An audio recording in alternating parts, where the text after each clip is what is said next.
It looks like you can get started, Shirley. Okay, great. Go ahead.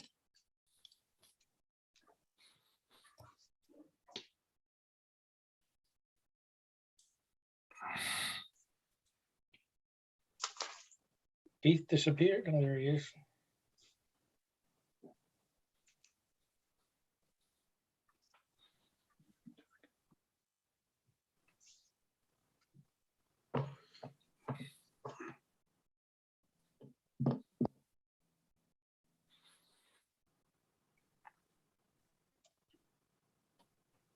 I believe we've lost Councillor Rhino's audio. Oh, there he is coming back.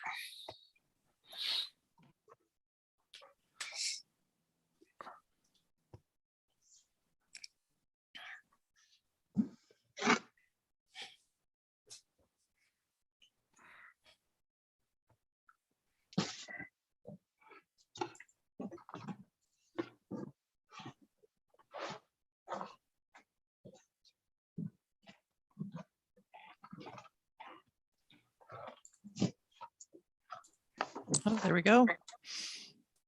Hello, can anybody hear me now? We can. All right, are we ready to go? I hit the wrong button here and my screen went away, so. You're good to start. All right, good morning, everyone. Welcome. I'd like to call this meeting of the Executive Committee to order, the Police Advisory Committee. First order of business, I would like to begin by acknowledging that we are in Mi'kma'ki in the district of Spaganagity, the ancestral and unceded territory of the Mi'kma'ki people. Next order of business is approval of the agenda of all subcommittees. What is your wish? Councilor Olson? I'd like to move an addition to the agenda at the end of corporate and residential services to discuss whether or not we will be continuing with Zoom or going back to live meetings for council. I have a mover. Do I have a seconder? Second. Seconded by the deputy warden. Any discussion? Question. Question has been called. All those in favor? Aye. Contrary of mine, motion's carried. Next order of business would be approval of the minutes, November 16th, 2021. What is your wish? So moved. Second. Moved and seconded. All those in favor?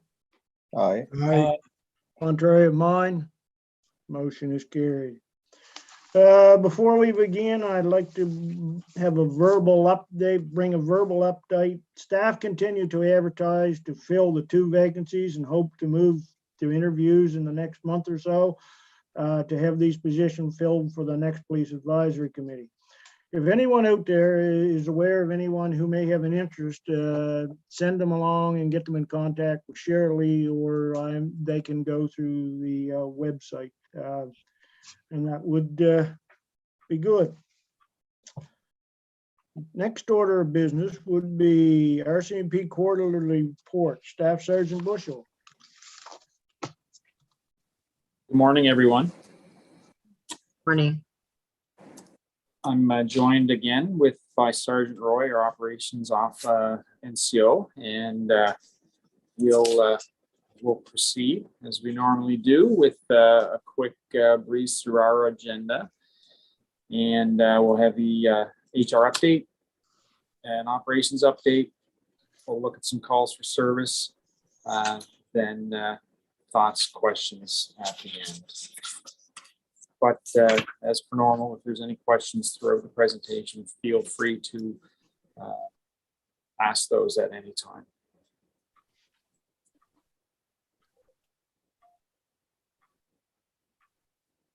Let's advance one more slide, please. Thank you. As a reminder, we currently have a total of 30 employees. That's 26 sworn officers for assistants. We have a positive change in any shortages, where we have 4 in total. 2 are due to illness, 1's secondment, and we have 1 member awaiting arrival from a transfer in. To elaborate a little bit on what our HR situation looks like, Our new cadet, William McNutt, started in January. He's fresh out of depot. We have a new detachment assistant, Megan Blanchard. She started mid-January. Megan comes to us from the OCC, our telecoms, the operations center. So she came with a wide spectrum of skills and abilities from working with the Rcmp in our ops center. So we're real pleased to have her. Corporal Gerald Ryan, he arrived in early December from his posting in New Brunswick. So that's critical new component to our operations and our supervision here. So we're very pleased that he's arrived. And as alluded to earlier, we have a constable en route, and that's Chris Waters. He's coming from Ontario. He's just sold his house, and he'll be undertaking his house hunting trip in the next couple of weeks. We have a new auxiliary constable, Nathan Joyce. He's been sworn in and has started with some volunteer duties. For those that are familiar with the auxiliary program, and perhaps for those that may be watching the live stream, the Rcmp does have volunteers that we use. In past times, those volunteers would be seen in uniform. They would be designated by their shoulder flash as volunteers under the auxiliary program, but those people would be out assisting our officers in the field. The program has transitioned over the years, and we no longer have the auxiliaries out with the members on active duty, but they're doing more administrative type support roles, either within the detachment or perhaps the headquarters area. But they do still provide a vital function and are critically important to our service delivery. So we're pleased to have Nathan, and for those that are out there perhaps paying attention to the live stream, if you have an interest in the Rcmp and you'd like to get some volunteer service under your belt, please come talk to us. We'll be happy to share a little more about what the auxiliary program is all about. Something else I'd like to share, and it's going to be a huge win for East Hants, and that is we're getting a new police service handler and dog here in Enfield detachment. Now, this is at zero cost to the municipality. It is a provincial resource, and it's been determined that East Hants is a strategic location to place this resource. So that officer and that officer's dog will be based out of the Enfield detachment in the very near future, hopefully before summer. And that will be a resource that we can draw on as we need. As it stands right now, sometimes there's quite a delay waiting for police service dogs, depending on where they are in the province when we need them. But this is going to provide this critical service right at hand, and and again at zero cost to the municipality. So we're pretty excited about that.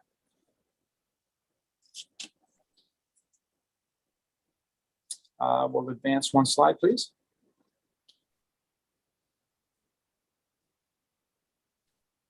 So with respect to COVID, it has not hindered operations this quarter. I think we're all quite used to dealing with COVID in our policing operations. From time to time, we are called to deal with a situation where there are COVID positive people present. We do take precautions. It hasn't been a hindrance. So moving forward, that's probably not something I'll continue to report on. It's as it relates to how it negatively affects our performance. It seems negligible at this time. I'll certainly bring it up if there's a change. We are continuing with our hotspot policing with success and with tips from people from the community. With our own observations, we continue to direct our officers on a weekly basis to those parts of East Hants that require a little extra attention. We also enjoy calls from the councillors if they hear from constituents and have concerns, perhaps through you, Chair, they can do that as well. But that is an avenue for us to look into. As we've always talked about, if there's an incident in progress, call police, and then we will deal with it. But if it's a pervasive issue that's boiling or simmering away, let us know, and perhaps we can apply the hotspot with some success. So under our community policing umbrella, there is a drive right now in the province to, it was something that was pushed out through our provincial media, to get more citizens on patrol. The Citizens on Patrol is another branch of our voluntary services. It's different than the auxiliaries in that they're not sworn in, but they do act as volunteers supporting the Rcmp.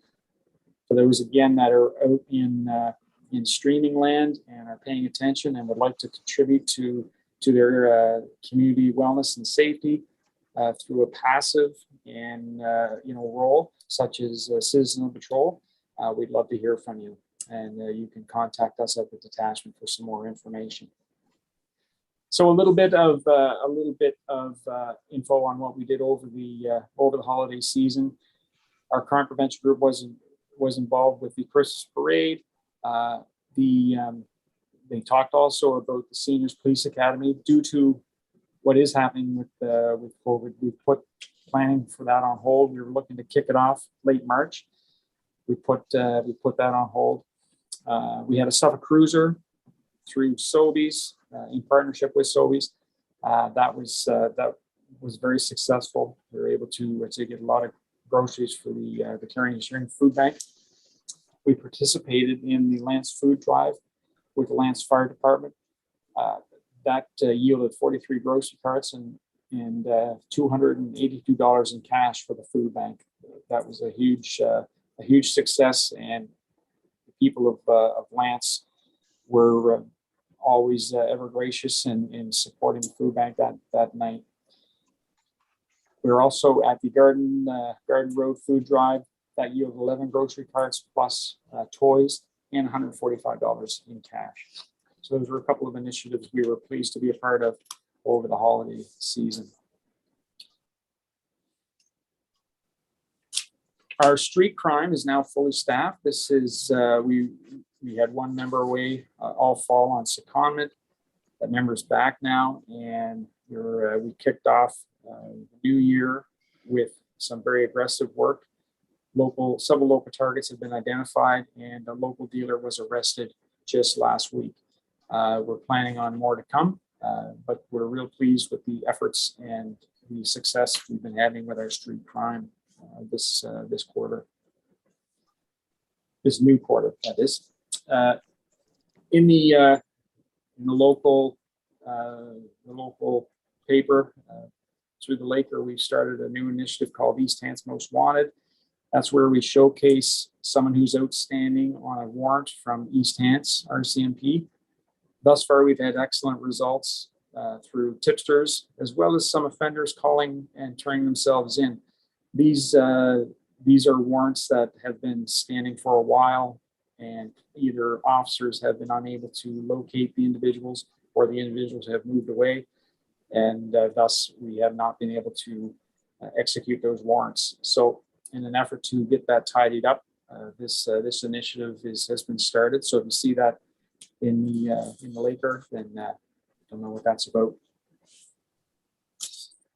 I reported our last meeting that in October we started our new shift. So I'm just going to circle back to that and let you know how we've been making out over the last number of months with it, now that we've really put it to the test. So we've got 4 watches, with each watch has a dedicated supervisor, which is a corporal that's embedded on each watch, each team. It has been running now since October, as I said, and the feedback remains very high. We've been getting a lot of great feedback. The members are very happy with it. It's giving us increased productivity, and increased morale is very evident. That's a direct result of the municipality's support in getting us that 4th corporal position. So that's a huge win, and thank you very much for the support in that regard. It's definitely enhanced our operations as well as the wellness here within East Hants District.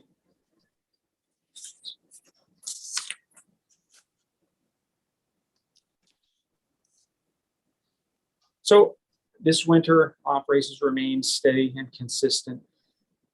We're gonna reflect on some of the calls for service here in a moment, but some areas of concern, we've been involved in a number of wellness checks.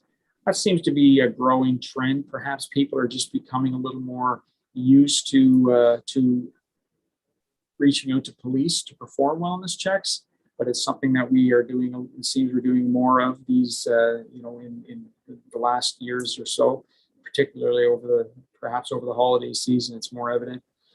Motor vehicle collisions and crashes. We've had a lot lately. Even in yesterday's weather, we had 7 in East Hants. That's just East Hants alone. So our motoring public, let's face it, it's difficult to drive in snowy conditions, and accidents and crashes and collisions are going to happen. I am concerned about the frequency that is happening in East Hants, and our officers are kept quite busy addressing these. Thank goodness we had no serious injuries yesterday, but that's always it's always a possibility. So we're encouraging our residents to mind the weather. Don't go out if they don't have to go out. Put snow tires on your car and keep the speed down, for heaven's sakes. Fire investigation. In consultation with some of our chiefs and some of our officers, we would like to perhaps start the conversation about how we can start enhancing this.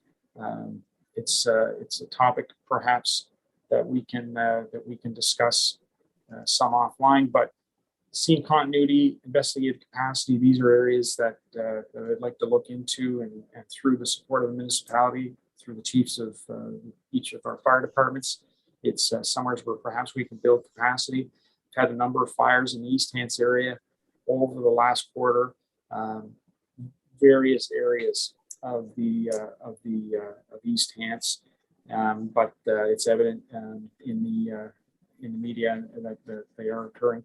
So that's an area that I'm looking at building some deeper capacity, and we may be looking to the municipality for a little support there, because a critical partner with that is, of course, the fire marshal's office and our fire departments, who are integral in fire suppression, but also the early stages of those investigations.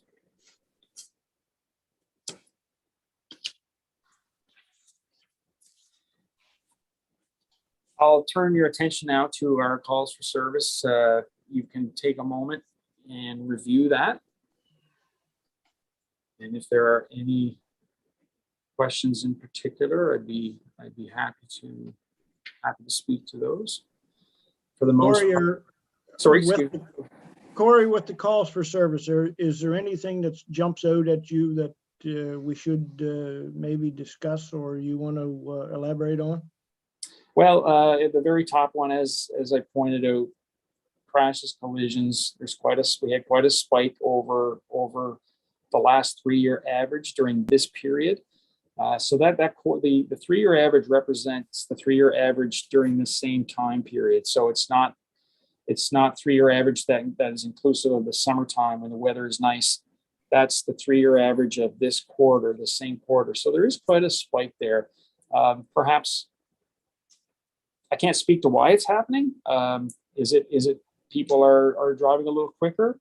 Perhaps I don't have the data on why it's taking place, but it is a bit of a concern. Again, the wellness checks are something that are up. If you take a look during this period, we're normally around 18. That's our average, but this year we're up to 30. So perhaps more people are getting used to that service. It's a good thing. It means people are mindful of others. They're concerned about the well-being of family members and friends, and they want someone to check in on them, which we do. But that's something that's up as well. It's not really a policing function from the perspective of there's criminality involved, but people will reach out to us to check on a loved one just to make sure that they are okay. that things are going well. And it's a service that provide when we can. So thank you, Corey, for elaborating on that. And before I open it up for questions, do you see anything on the horizon in the future that we as a council or the greater community would be concerned about? Whatever that may be, you may be able to speak to. Not per se for this slide. Our next slide perhaps speaks to something that may be on some people's minds. That has to do with our response to protests and rallies. I know that's a hot topic in the news right now. But as it relates to our current calls for service, as the municipality grows, as we get more residents, then there should be a balanced spike in all of those calls that we just talked about. Everything should take a bit of an uptick, and that would be, I would expect that. I think that would be normal as we increase our residents. That's going to just increase the frequency of most calls for service. But it should be balanced. We shouldn't see a huge spike in one thing over the other. If we continue to maintain the infrastructure, the social services, the access to healthcare and those types of things, we shouldn't see a great spike in any other area. But again, through you, Chair, one thing that I wanted to bring up on this particular presentation is police response to protests and rallies. And we've seen different responses throughout Canada. We've had a couple of situations here in East Hants area. Particularly January 27th, we had a major event at Exit 8 overpass. That event had several hundred people in attendance, and they were there in support to wave on and provide the support to the convoy that was leaving Exit 7 on their way toward Ottawa. So we put a lot of pre-planning into that event.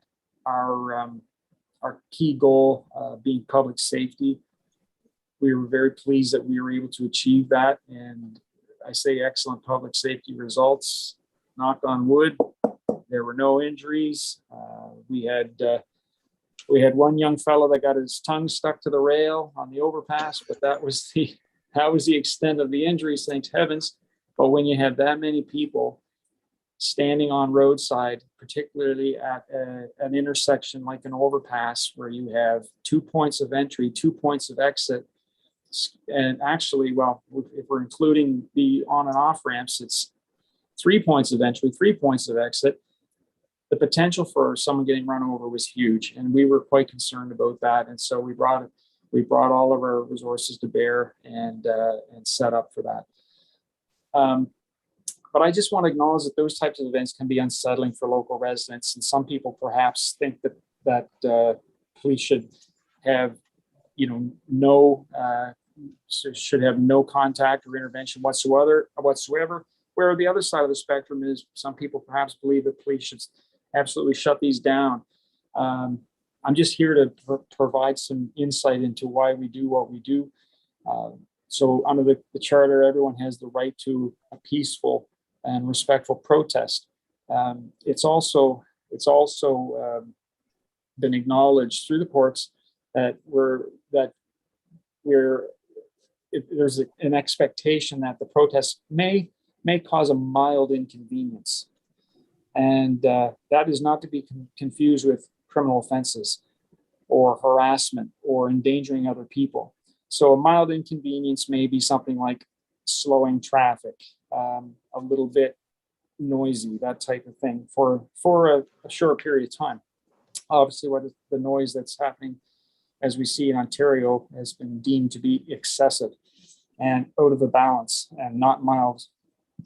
So keeping those sort of two things in mind, the right to protest in a respectful way, and that the courts have ruled that it's allowed to be a mild inconvenience. Police take a balanced approach. We, normally our response is directed specifically on public safety, ensuring that everybody is kept safe, and we're watching very closely to ensure that there's no criminal offenses or anything that is starting to happen or brewing that's going to cause some harm to people or property. Public safety is always going to be our number one. So I open the floor to any questions on that or any other part of the presentation. And I go, because I say the protests and rallies that are happening around the country are certainly taking the lead spot in the news. We're not immune to it. We've had a number of events here locally, and more are planned for our corridor in the future. So we'll be continuing to see it, I'm sure. Thank you, Corey, for your report. I'll now open the floor for questions with regards to the report. Just hold your hands up as much as you can. Deputy Warden Perry, you're up first.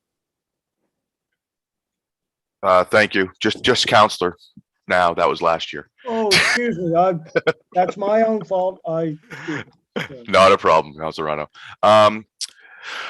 Corey, I just got a question. With the province institutionalizing this new fine system for blockades and restriction of movement of the public, how does that change or how is that viewed by you moving forward with regard to protests? Because I mean, there's marches and gatherings, and then there's restriction of movement of the public, which also under the criminal code is a definition of terrorism. So I want to know, how does that kind of fall into place with the plan of moving forward with this new fine system that was institutionalized? Well, thank you. It's a great question. So we are empowered with a lot of tools, and one of them is discretion. By implementing that legislation or those new powers, that builds our toolbox, and certainly the province has shown and has expressed that it is unacceptable to block roadways. It creates more harm than good. That's what is basically being articulated. It impacts trade, it impacts emergency services, it impacts the wellness and the well-being of Nova Scotians. So the government has put it in force that if someone blockades, that is a no-go. So we as police now have that extra tool in our toolbox. If it was to come to a blockade,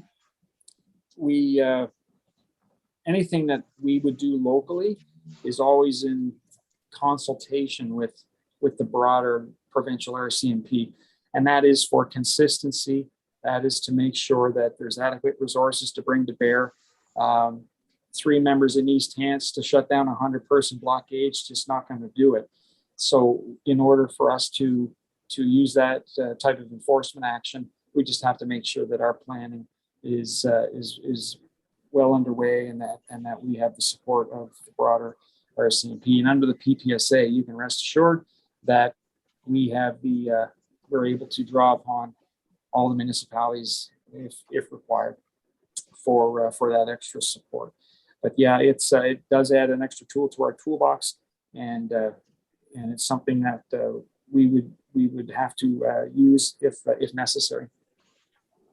Thank you. No, that's a great answer. And it's good for the public to hear and understand that, decisions aren't made in haste by a small group of individuals. There's consultation that goes on before any major action takes place. So it's really good to hear. Next little thing with the report, with the rise in accidents, you mentioned speed being an issue. I know that I've heard from residents in my district and actually other districts in my travels about speed of individuals, even in the winter time, and especially the safety related to the restriction of the roads with snowbanks and everything else. Some people are now making their way onto roadways and finding that speeds and not being able to see where the yellow line is. You're finding vehicles crossing lines, and some even driving straight in the ditch because they can't tell where the roadway is. Is there any measures that can be taken, whether it's just, you know, increased patrols or presence in trouble areas? And how would the residents of a certain area give you that data? I know I tell my residents to call the non-emergency line in Rawdon and report things, but is there a way for the broader community of East Hants to notify the RCMP without calling 911 if it's not an emergency or situation happening at that moment, to provide that data to you? Anytime a resident is welcome and encouraged to call our non-emergency line, which is 902-883-7077. That's the go-to number if people wish to raise concern or make a non-emergency complaint to the RCMP. It is tricky. Enforcement is difficult during the winter, as you can appreciate. You mentioned the high snowbanks. It's hard to conduct rolling radar patrol when there's snow on the sides of the road, because you have to bring the police car to a stop, conduct a U-turn, and then go after the person involved. So we conduct a little bit more static radar. We try to put more checkpoints in place to slow residents down, particularly in areas where we know there's going to be high traffic, or there's going to be high volume, and during strategic times of the day. So we've been stepping up our checkpoints. They're also great for interdicting impaired drivers and those types of things as well, but they do slow the motoring public. So you'll probably see more static police cars, more static type of activities, because it does present a risk to the members and the rest of the motoring public when a police officer has to turn quickly on a snowy highway with diminished roadside clearance to make a turn to interdict. But it's, again, call our non-emergency line. We'll be happy to try to get to that area, do some static patrol, and if we can identify, the public can always, if they know who's responsible and they wish to share, we'll go directly to that person and have a conversation as well. Perfect. Thank you very much, and wish you all the best in the next quarter. That's all I have, thank Chair. you. Thanks, Councillor Perry. Next would be our current Deputy Warden, and I offer my sincere apologies for there was no slight intended there. Deputy Warden Mitchell. Thank you, Mr. Chair. I had a chuckle twice, so that's okay. My question through you to the Staff Sergeant. Can you highlight me on the rules for ATVs on public roads? I noticed that on Saturday, 4 went down my road and 2 came back up. So the public is asking, so I said I'd get it from the people that know. Yeah, no, it's a great question, and I think it's no mystery that ATVs probably they're increasing in numbers every year, and the spectrum of people that use ATVs is increasing as well. It used to be, once upon a time, they were a trade vehicle for farmers or other people that required it for utility, but now it's a great recreational tool. So everyone that has them, they want to use them.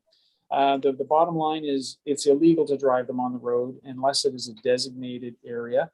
And there are a couple of designated areas within Nova Scotia for a very short passage for ATVs.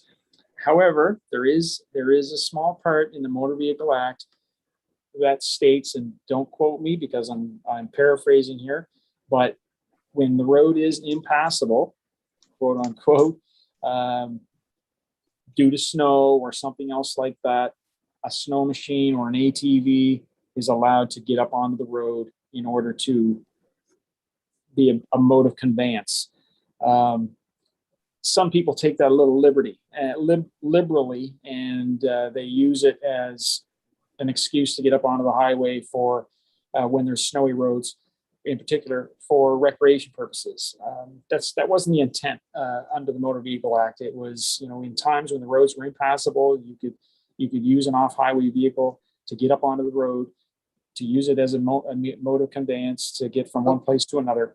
But that's that's the only legitimate way to get a off-highway vehicle up onto the highway.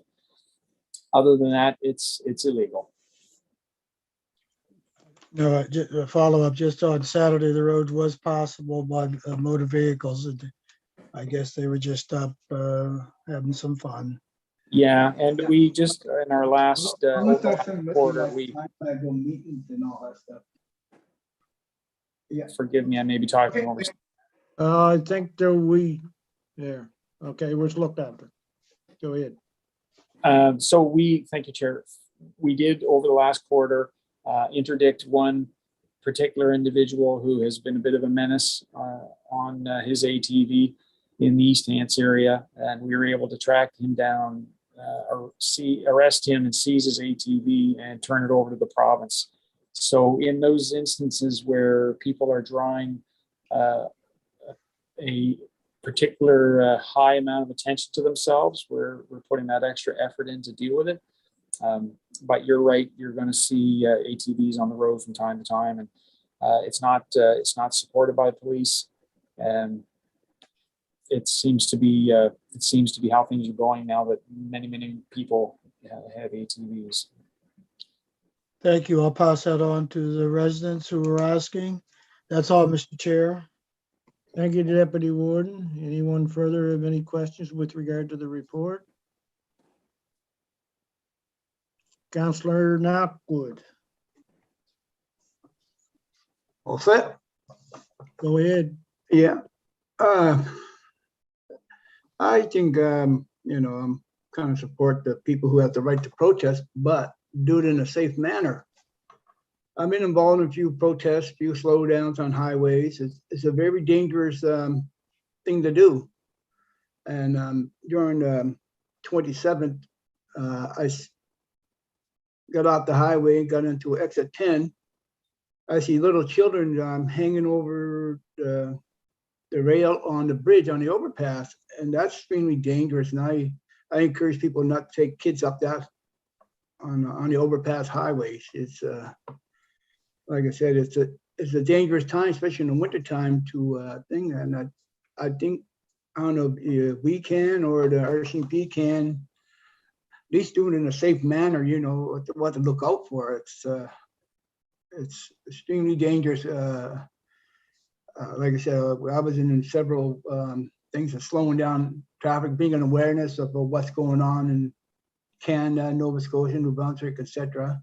But it's just going over the overpass and people jumping up and down. Sometimes they tend to forget the children, and that's something that should be really looked at. But there was a safety issue when you get a bunch of cars coming down the highway on the 102 northbound going towards Stuya. That morning there was an accident. I don't know what caused the accident, just a slowdown or whatever. I went on the number 2 on the Shibby East on the Colchester side, and I counted 7 cop cars, driving, parked, all that. I said to myself, it was something went wrong there, but it's like I said, it's a dangerous thing what's going on, and it's we have to be careful. Everybody got to do their part to, especially this time of year. So that's all I have to say about that, there, sir. Thank you, Councillor Knockwood. Yeah, this type of in the winter protesting over overpasses, bringing in snowbanks and things like that. So it is extremely dangerous. There's no doubt in my mind. Anyone with anything further? Councillor Musa. You're muted. There you go. Thank you, Mr. Chair. Corey, your food drive is amazing. Do you do it in one area or you rotate like to different area of the municipality? So through you, Chair, I'm pleased to say that we've been invited to participate in 2 food drives. We initiated just the one at Sobeys, the Suffolk Cruiser. So the one in Lance and the one in Garden Road, those were pre-existing food drives driven by the Lance Fire Department or the community themselves. So I won't take credit for those, but we do appreciate being invited and being a part of them. So, but thank you for the compliment regardless. It's great to be a part of those things. If there's a need or an interest from a local resident, perhaps in the Mount Uniacke area, that would like to initiate a food drive, we'd definitely like to support if we could. Generally, they are the grassroots comes from someone within the community that takes the time to organize and get the volunteers together and so on and so forth. And we come to provide a little bit of support. But yeah, we like to help. Again, I can't take credit for all the great work there. We're just a participant with most of it. No, it's something new on the report. Like I've never seen it before, so it's a great idea, and glad to know how you can do it and how it's done. Thank you. Yeah, we're very we're always interested in supporting the community and being visible as a community wellness partner. So if there's someone that you know that would like to start something like that up, please have them give me a call and we'll work with them. Thank you. That all, Councilor Musa? Yes, thank you. Okay, seeing nobody else, I've got a few things I'd like to gather some more information on. Corey, your police service dog you brought up in the report, and that is a provincial appointed entity, and I take it they will be available across the province, not just in East Hants. Am I correct in that? You are correct. My expectation, and that's all it is the person who is identified to take that position is probably going to live within East Hants or somewhere in close proximity, so that they don't have to commute to work here. Where they are going to be living in East Hants, then emergency call out will be close at hand. They're going to be staying. They'll be hovering around the Enfield office and the Rawdon office and East Hants area during their shift, unless they're called away to support another jurisdiction. So you're absolutely right. They will be in support of the entire province as a provincial resource, but rest assured, they're going to be hovering this area because their counterparts are going to be hovering their areas, be it New Minas, Yarmouth, Sydney, where the other areas where, excuse me, I say Sydney, but perhaps Port Hawkesbury, but the other areas where we have police service dogs strategically placed. Okay, I understand that. Now, when services for the police dog are not required, will that officer compensate or help out within East Hants? Would he be doing any work in East Hants, investigations or anything else? Or is he just maybe more or less on call? Could you elaborate further there? Yeah, great question. And forgive me if I misunderstood originally. Yes, so they work a shift, and during that shift, they need to busy themselves with training, with support of frontline. So you can appreciate, we go to calls, all kinds of different calls for service on a regular basis, and we don't call the police service dog. But if there's one at hand, they're going to come out and give us some support. So that has been my experience in the past. I can remember one incident where we had a mental health patient on transfer from a different jurisdiction. This is going back a number of years, but as they were coming through East Hants, the individual jumped out of the car and ran off into the woods. Well, that's not normally something that a police service dog would come to help us with from afar. But in this case, we had a member working right in East Hants and help the members out, and we were able to locate and bring the person to the hospital within a very short period of time. Something that normally would perhaps be left just to the officers to deal with. So yeah, they'll be around to help, and I'm really looking forward to that supplementary support. So they will be a complement to our officers. That's great. 100%. Yeah. Seniors Police Academy is. Could you elaborate more on that, please?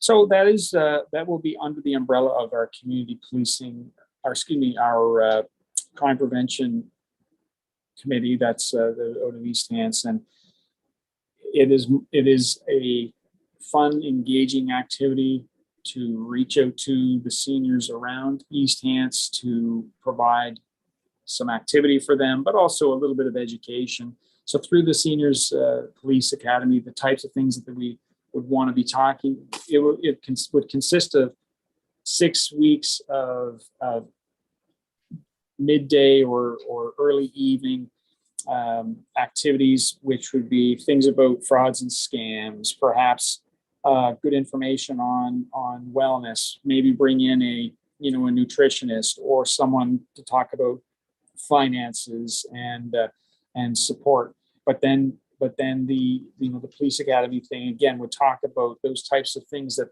they have questions for police about in their community, and also to help to introduce them to some of the officers that are supporting their community. At the end, they would have a bit of a ceremonial graduation, more of a fun, whimsical community event. Not anything that gives anybody an accreditation or anything like that. It's just for fun and a way to for our crime prevention committee to stimulate some activity within a sector, and that sector being the seniors. We would do something similar with youth, perhaps bike rodeos or something around the skate park, but in this case, it would be senior centric. Very good. I think that's a very educational tool. And anyway, East Hants Most Wanted. Are we supposed to be out there looking for a host and a TV to put us on, or what? No. It's again it's just a way for us, another tool in the toolbox, so to speak, to try to clear up some outstanding warrants. Rest assured, these are not necessarily, things to be concerned about. These warrants are pre-existing. They're out in the public, and but we do need to get them looked after. For the most part, these are individuals that have failed to appear for their court, are hiding from the police and hiding from their responsibilities and the culpability of their actions. From criminal matters. We just need to get them dealt with and get them off the books. And I'm not someone on East Hants Most Wanted, but I can't help but think it's tough to be looking over your shoulder constantly, worrying about police. So if we can clear these warrants up, I'm sure that would ease their minds a little bit as well. Not to be constantly worrying that the police are going to find and arrest you. Well, thanks, Corey. Those are the information items that I seek more clearance on, and I appreciate that. Is there anyone else that has any questions for Corey at this time? Seeing no one else, Corey, I would like to thank you for this positive presentation. I think the police service in East Hants is growing, and it's the community's more accepting and better building better public relations. For me, I'm very impressed. And I know you can't be everywhere throughout East Hants, but I know if another organization in another region of East Hants, would invite you, I would say that you would probably be fully open to discussing the possibility. So I'm very happy as a counselor and as chair of how the police seeking services is hitting in East Hants. So I'd like to thank you for this report. You're very welcome, and thanks to Martin and the supervisors, as well as our officers and our public service staff. They're the ones that are they're the ones with their shoulder to the wheel every single day and every evening.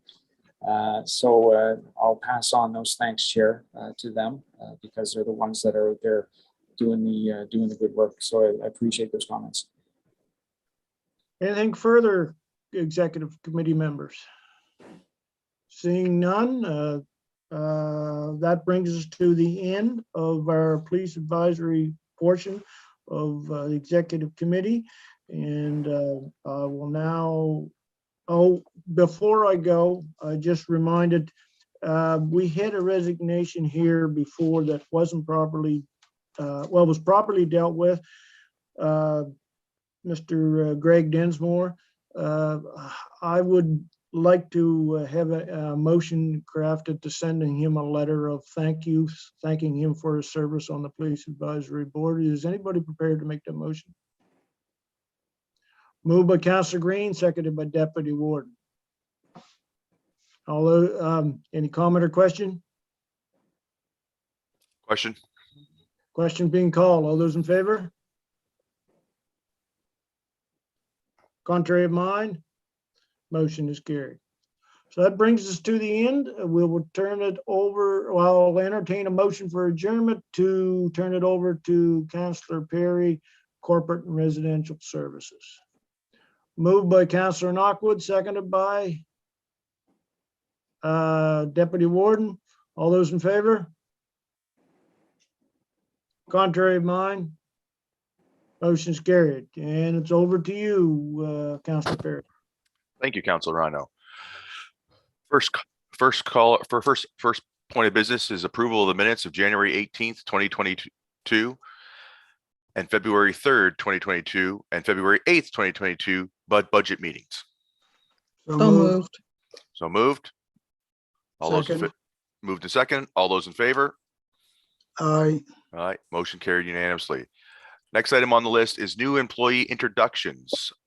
Is this over to you, CAO? Sure. The first one, thank you, Mr. Chairman. The first one is Aaron Taylor. Aaron is joining us for a 6-month term to complete the maternity leave placement of our communications coordinator. Erin has several years' experience in the creative industry in Nova Scotia. She's been instrumental over the last few weeks of kicking up our social media again after we had some vacancies in our communication positions.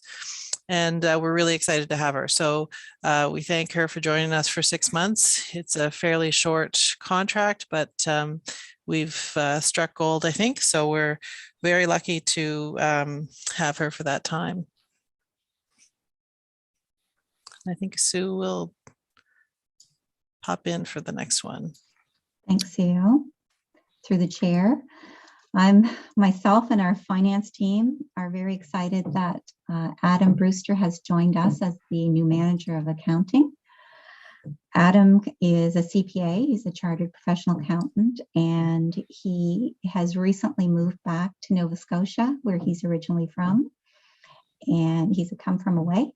He was working out west, and his most recent position was with the province of Alberta in a financial accountant position, and he has substantial experience and education that aligns very well with this position. So we're very happy to have him, and we welcome here.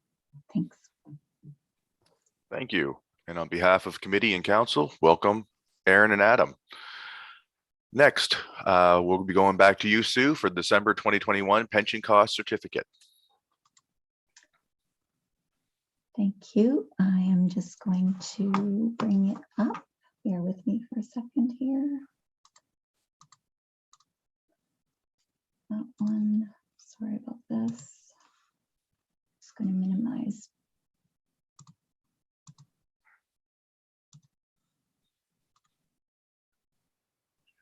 Find it here. There we go.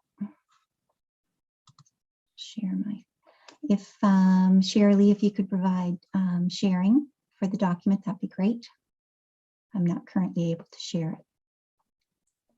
Try again. Okay, thank you. There. Thank you very much. Through the chair.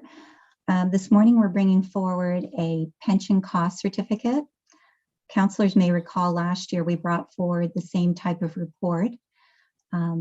In 2019, the actuarial changed from every year to once every 3 years. So we're currently in year 2.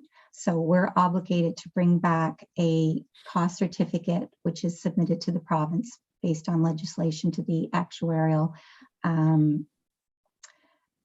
superintendent for pensions. So in this particular report, we received a cost certificate from our actuarial company. It was attached to the agenda, so that it was there for council to review. And basically, this report is looking for council's approval to submit this cost certificate to the province to be in compliance. There's not that much change year over year from the report that was presented last year by CAO. I will note that the contribution that is now being deducted from staff has increased as per approval last year from council from 5.5% to 6.5%. So that was initiated January 1st of this fiscal year. There's no financial impact at this time. So I'll bring that to your attention. There's substantial background in the report. I won't go through all of it, but if there's any questions, I'd be happy to answer them. The bulk of the background information is similar to last year. It just goes through the defined benefit pension plan that we have, how it's, what makes up the plan for staff, and some of the contributions and how it's calculated.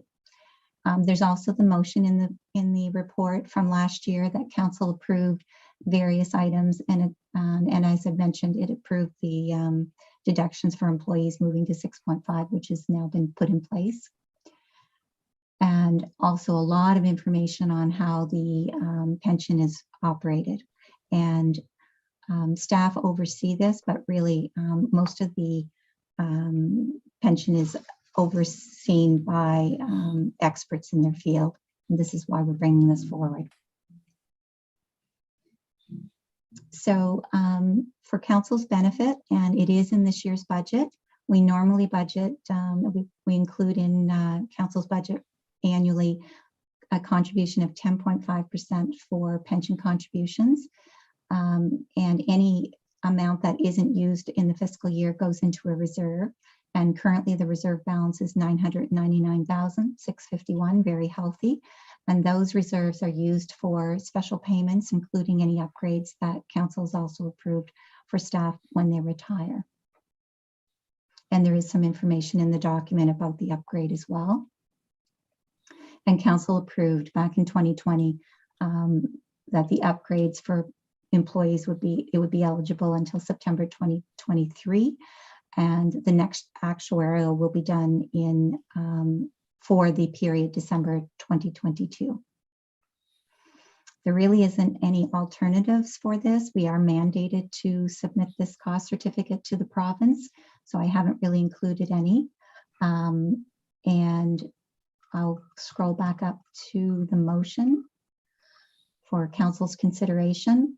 The Corporate and Residential Services Committee recommends to council that council approve the filing of the December 2021 actuarial cost certificate attached to the agenda February 15th, and that the Plenus consultants be appointed as the actuary for the municipality of East Hants pension plan. And I welcome any questions.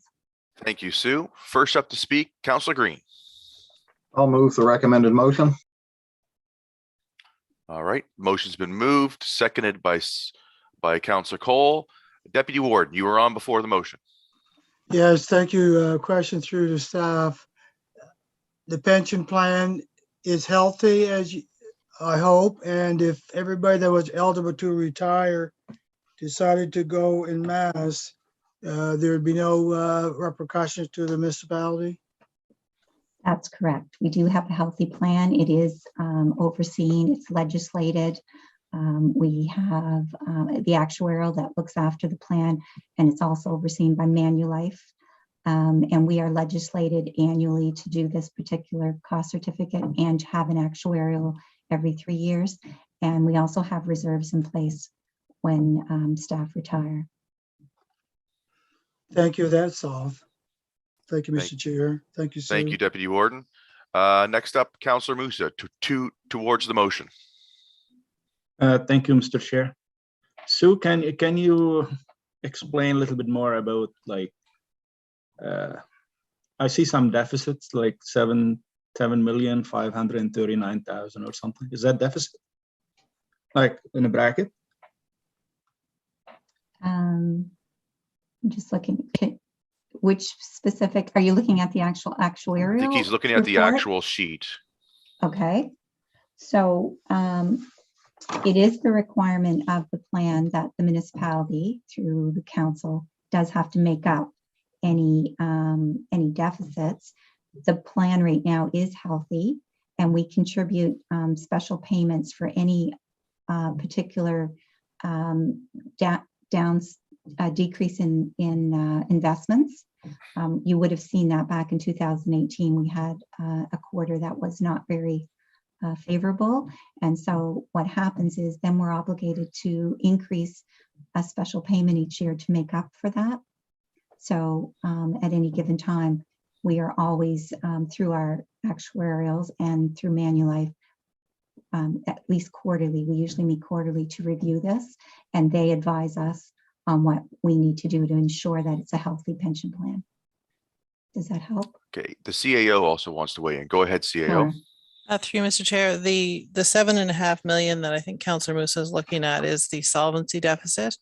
So Right. that would be if the plan were to wind up today, how much you would have to pay out to satisfy all of the debts. And of course, the plan's not going to wind up today. So you would have, because you're paying out as people retire, that 7.5 million wouldn't actually come to fruition unless you decided that at today you no longer had a pension plan. Those would be the liabilities you have. We would not recommend that. Oh, no. I just like, I was reading on yesterday and I was in a different world probably. No, it's good. It's good to know. It's good. It's good. It's good to know that everything is healthy and going up to plan. Thank you. Thank you, Councillor Musa. Is there any more discussion on the motion? Be looking for the question. Question's been called by the warden. All those in favor? Aye. Contrary? Motion has passed unanimously. Thank you, Sue. Thank you. Next on the list is Amy with a Walton and Tinsmith lease update. Go ahead, Amy. Wonderful. Did that share my second screen for you? No. 1 second. Sorry, I shared the wrong screen.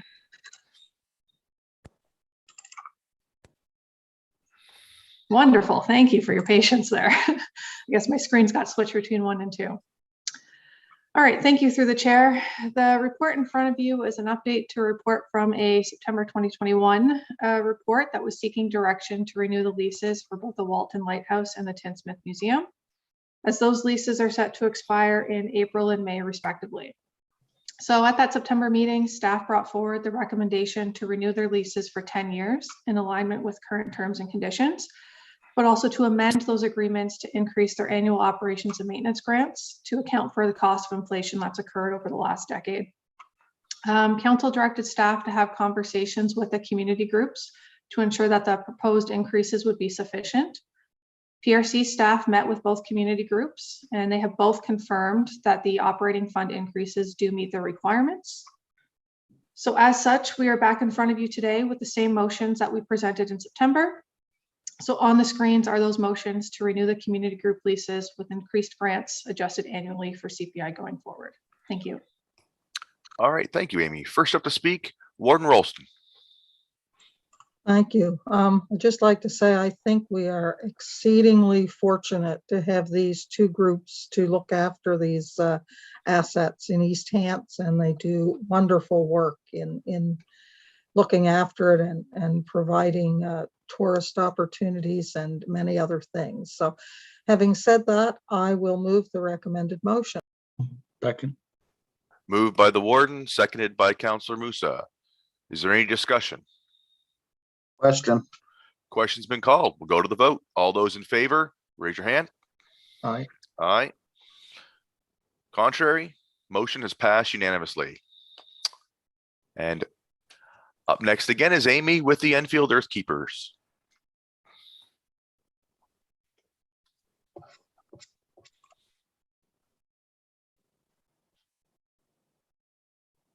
taking its time thinking here.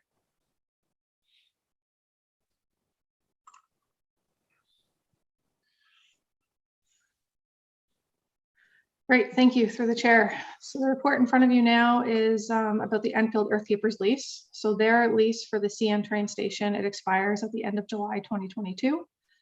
They have requested that their lease be extended for a 3-year term with a 2-year option to renew. And they have also requested to present their case for lease extension to council. Last month, council motioned to receive a staff report considering the options to renew before considering their request to present. So the report in front of you is recommending that we accept their Earthkeepers request for the 3-year plus 2, with the addition though that a new lease agreement include annual reporting requirements. Now, before I get into the motion, I'm going to do my best to quickly highlight some key points regarding the train station property, about the Earthkeepers, and then also the various options for consideration. This property here has an interesting ownership structure. CN owns the land and leases the land to the municipality. And then we own the former train station building and lease that building to the Earthkeepers and have done so since 2008. There was an attempt to sell the building to the Earthkeepers back in 2007. There's some challenges through that process. And then in 2018, it was determined that the Earthkeepers had not met the mandate of developing a youth center in order to take ownership of the building. And then in 2018, when the current lease renewal was presented, council decided that there would be no guarantee of lease renewal in 2022, which is what we're here talking about today. So the Earthkeepers, they are a non-for-profit organization. They provide youth with summer employment and the opportunity to give back to the community through volunteer hours. They occupy a portion of the second floor seasonally and as an office space for their coordinator, but they sublease the ground floor of the building and also a portion of the second floor to the for-profit Elmwood Child Care Center. The Earthkeepers' financial statements for 2020 and 2021 were reviewed as part of writing this report. They shared those with staff despite not being obligated to under the current lease arrangement, so I thank them for that. Their operations result in approximately $41,000 annually in terms of wages for the youth that they employ. And these wages are covered by a combination of other level government grants and paying customers. The Earthkeepers have advised, and this has been in front of council before, that they have spent a minimum of $136,838 on rehab and improvements to the property. It is understood that a bulk of those expenses were between 2008 and 2010, with just shy of $119,000 of that covered by grants. Between 2007 and 2013, East Hants provided the Earthkeepers with just shy of $99,000 in grant funding. The Earthkeepers' last grant application in 2015 was denied by council due to the amount of funding that had been previously provided to the group. They advise that all of their equipment repairs, replacements, transportation expenses, general administrative expenses, which includes building repairs and utilities, are covered by the rent that is generated with their sublease with the child care center. In 2021, the Earthkeepers received $30,000 in rental income, and their general administrative expenses were just shy of that at $28,600. So essentially, the Earthkeepers have informed staff as part of discussions around this renewal request that without their rental income of the daycare, they would not be able to continue. The building itself, marked as a star on that map, it's in a very interesting location, a gateway intersection, if you will, to Elmsdale. And there are a lot of ongoing projects that are going to help inform or influence the future of this intersection and area. And as such, staff are recommending that we maintain the building in East Hants ownership. And so we've explored a couple options on how to maintain the building in East Hants ownership going forward.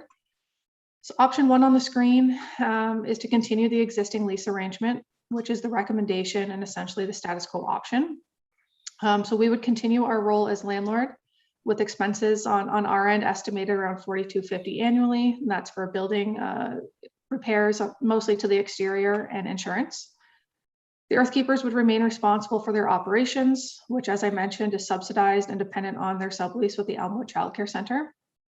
Under this option, we may wish to accept the request, which is a 3-year term with a 2-year option to renew, or council may wish to consider an alternate term length, so shorter or longer with or without a renewal period.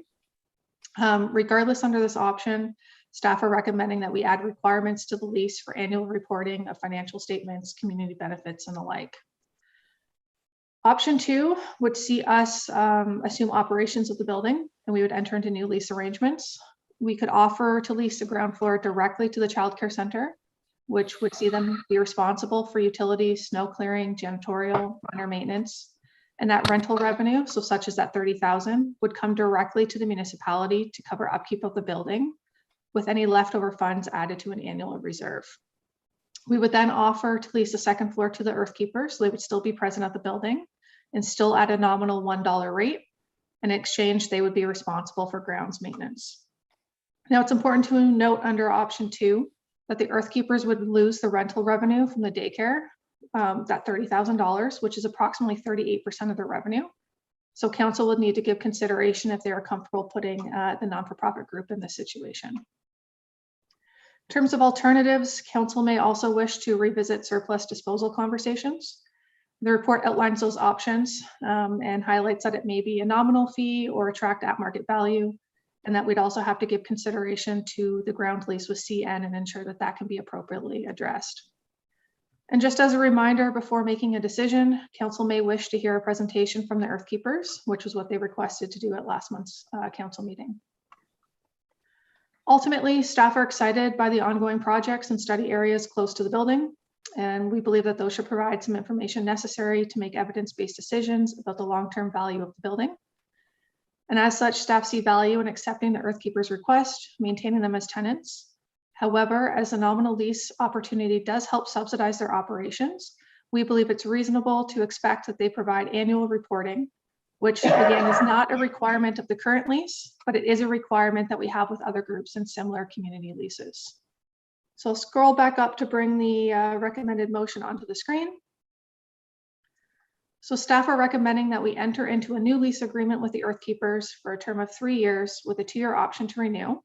And staff further recommend that the lease agreement include annual reporting requirements. Thank you. Thank you, Amy. First up to speak, the warden. Yes, thank you. Just a question on clarification. Generally supportive of the recommendation, but the 3-year lease with the option of renewal for 2 years, could you flesh out what the option for renewal means? Does it mean we automatically have to renew it, or do we have the option of not renewing it? Thank you through the chair.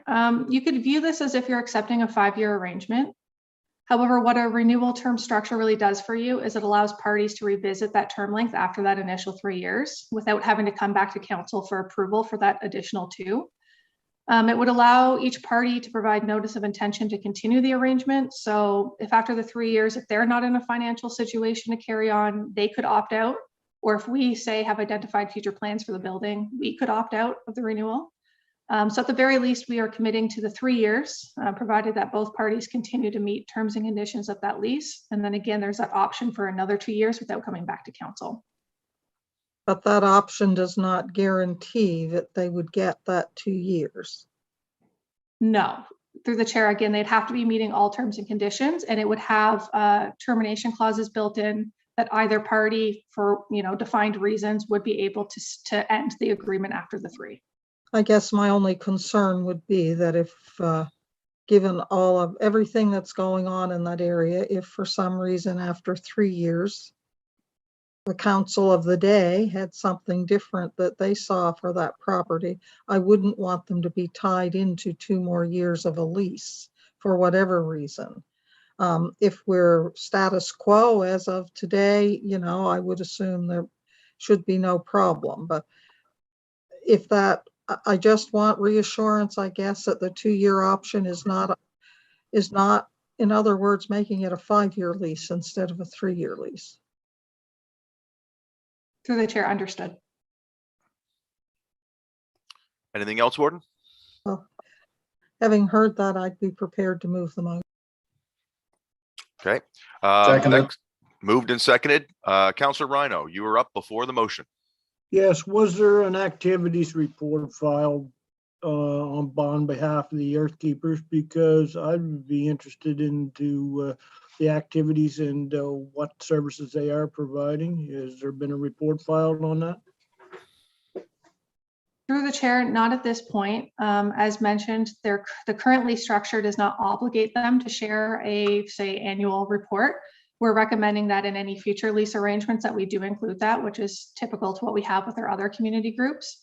What they did do, though, is when I requested it, their financial statements, they did share that with us, even though they were not obligated to, which allowed us to put a little bit more of the evidence-based facts into this report.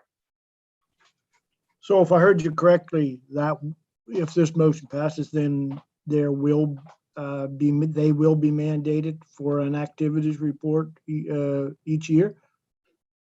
Through the chair, correct. Thank you. Okay, CAO. Through you, Mr. Chair, I believe the Earth Keepers have a request to present to council. Is that correct, Amy? Correct. So if council was going to make that decision today, whether they wanted to hear from the Earth Keepers as you were discussing their lease arrangements.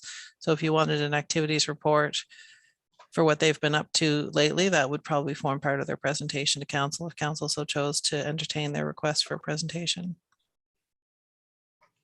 Personally, I'd be interested, but I guess I'm at the will of the rest of the executive committee. Thank you, CAO. Councillor Musa. Thank you, Mr. Chair. I was going to say that we should hear from them too. And I have few questions like I've read through the report and the daycare has not been open since COVID started or something. So if for some reason that they didn't open at all after that, what's going to happen with the lease and who's going to be carrying like the load of the $30,000 that they use in their income statement as income? So is it going to be are they going to be coming to the municipality for that money, or what's going to happen with that? Through the chair, based off the financial statements that the Earth Keepers have provided to us, and they've made it clear that they are dependent on the subtenant, so on the daycare's finances to support their operations. Again, maybe considering their request to present, that's a question that you could ask them, but under the current lease, they are responsible for a variety of responsibilities for the building, and they are dependent on the daycare for that funding. Yeah. And before that, they were dependent on the grant we used to give them, like $90,000 or something. So what will happen if they didn't get the 30,000? Are we liable for that, or can the lease be broken? Or I like to know before, like I like to hear from them what their plan is and what's going to happen in such circumstances too. So.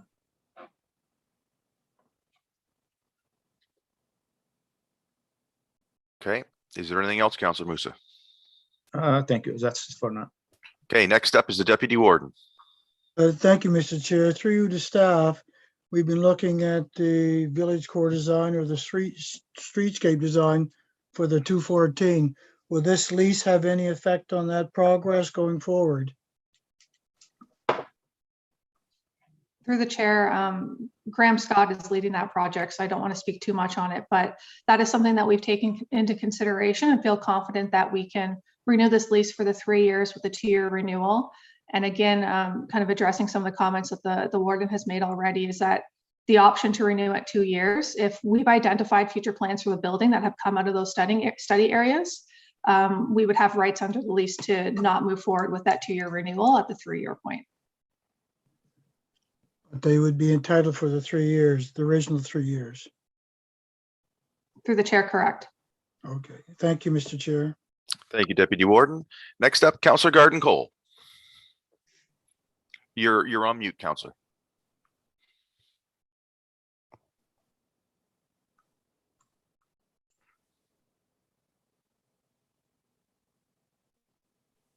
Thank you, Mr. Chair. First of all, I'm just reminded of the historical significance of the train station to the community of Elmsdale. As Councillor Musa pointed out, there are some questions about finances and the future of them, with or without the daycare. So I would definitely like to see their presentation and what, how they are hoping to move forward with that as well. Thank you. Thank you, Counselor. So I've heard from 3 counselors already that they would like to have the presentation by the Earth Keepers. My question would be to the mover and seconder. Would they like the motion to proceed now, or would they delay it till after the hearing of the presentation of the Earth Keepers for discussion? I'll go to Warden Ralston, the mover.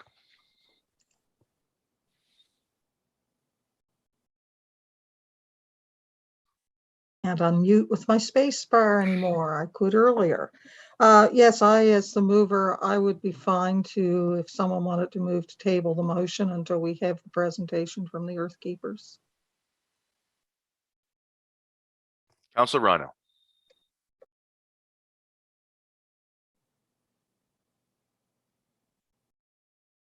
Yes, I would move to table. Second. Move to table, seconded by Counselor Musa. Is there any discussion on the move to table? There's no discussion. I don't think. Oh, there's no discussion. All right, let's go to the vote. All those in favor? Motion is passed unanimously. We will table the motion until such time that we have the presentation from the Earth Keepers. Thank you, Amy. Thank you. All right, we're scheduled for a break at 10:40. It's 10:23. We're going to move on with the workforce development plan with Graham, and then after that, we'll take our break. Go ahead, Graham. Good afternoon, or good morning, committee. I'm just going to share my screen here.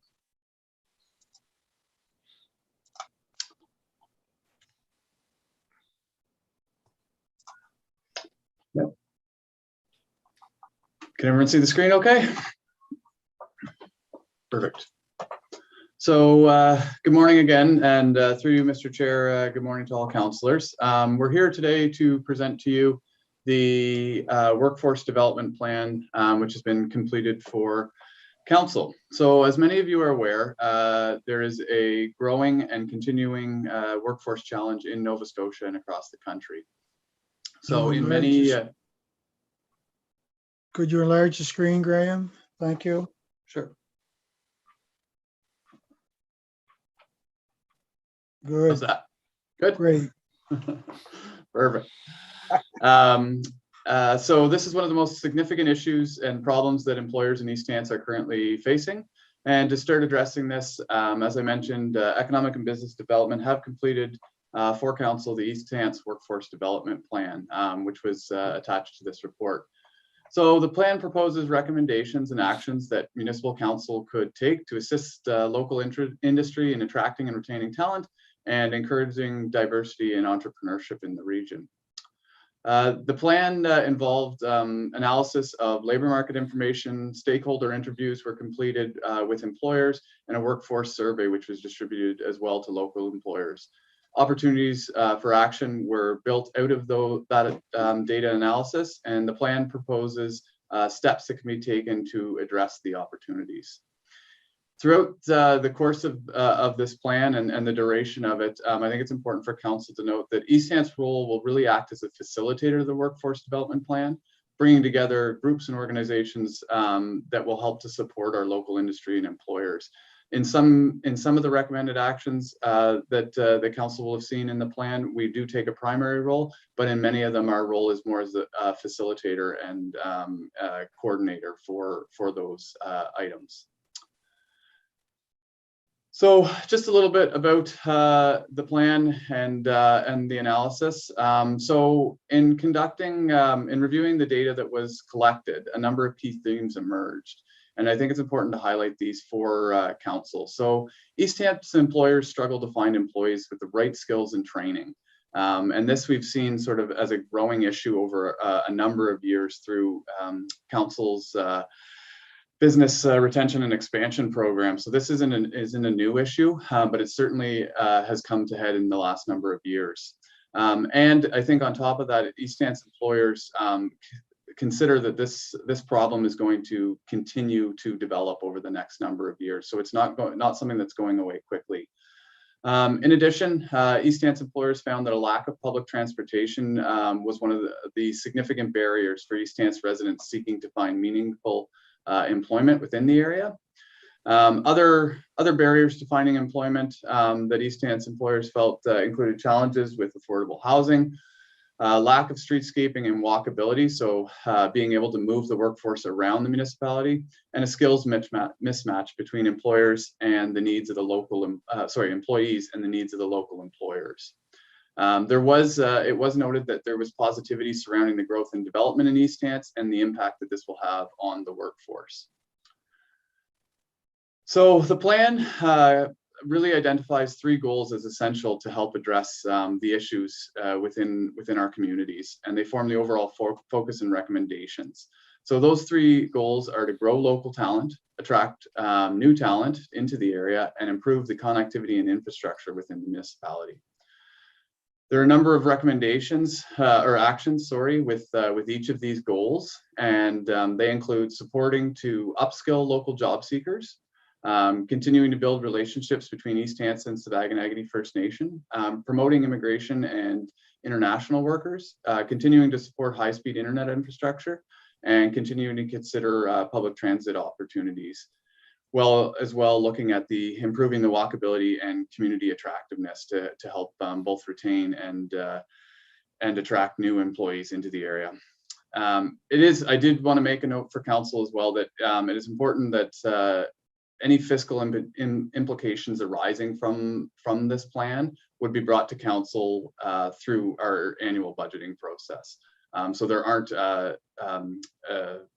individual fiscal implications for each of those recommendations at this point. We would be looking at those as part of our work plan going forward each year.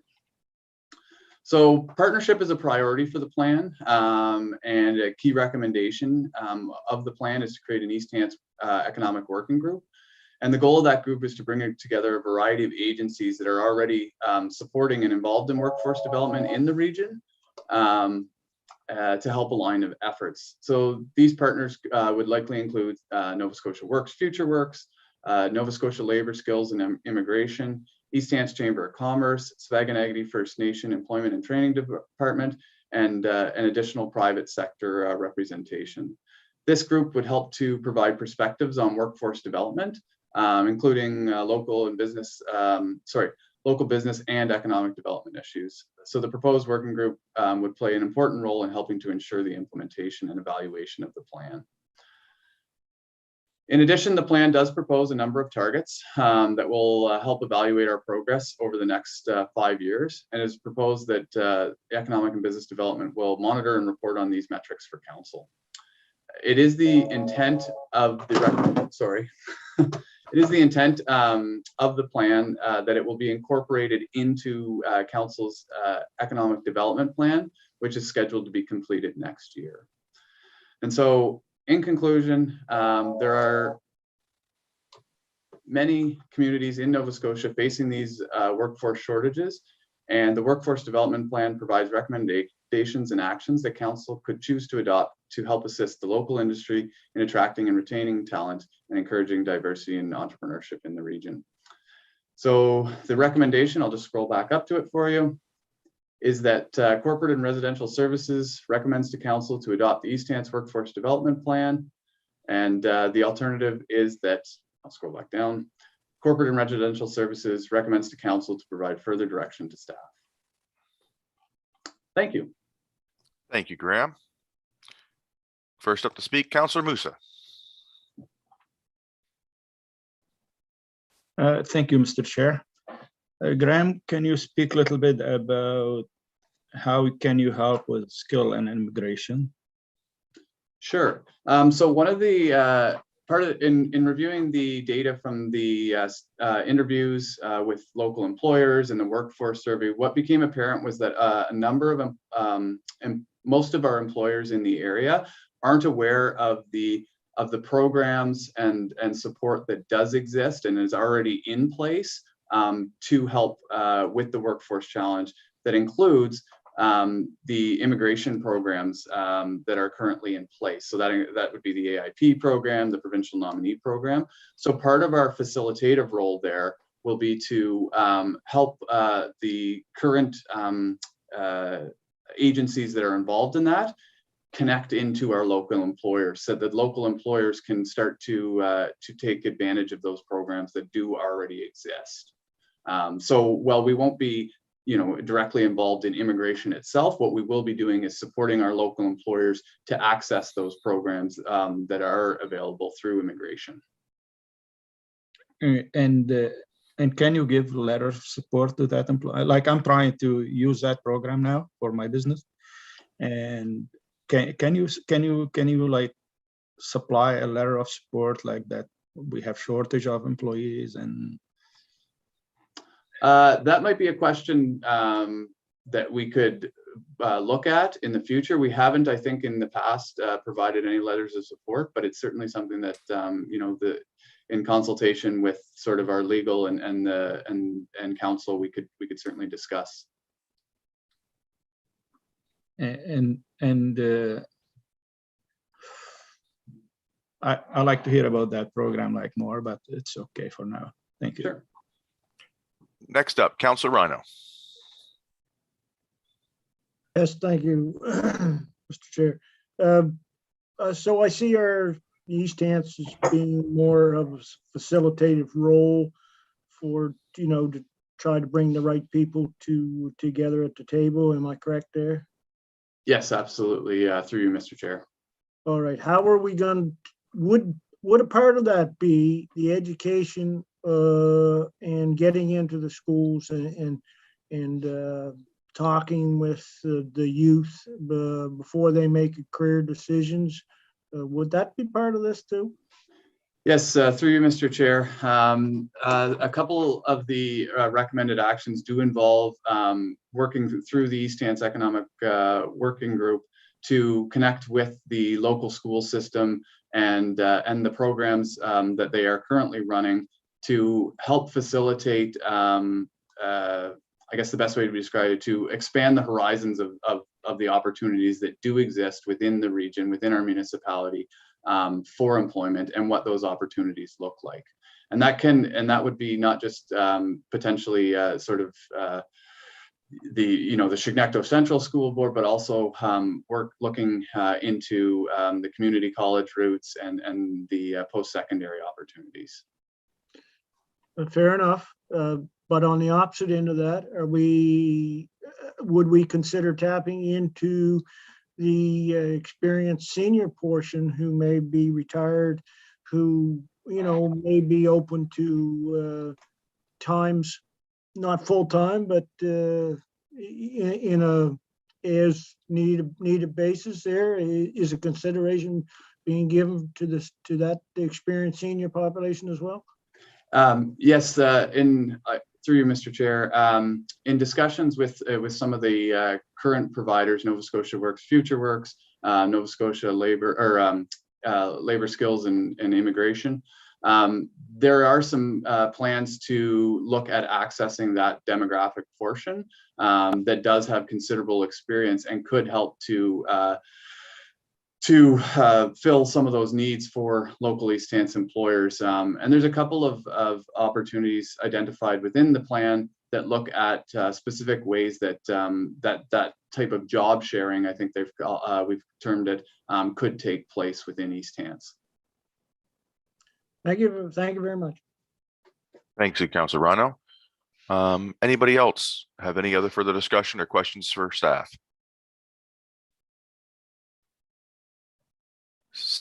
Seeing none, what is your wish towards the motion? Councilor Hepp. Yes, I'll move the recommended motion as presented. Moved by Councilor Hepp, seconded by Councilor Knockwood. Any discussion? Question.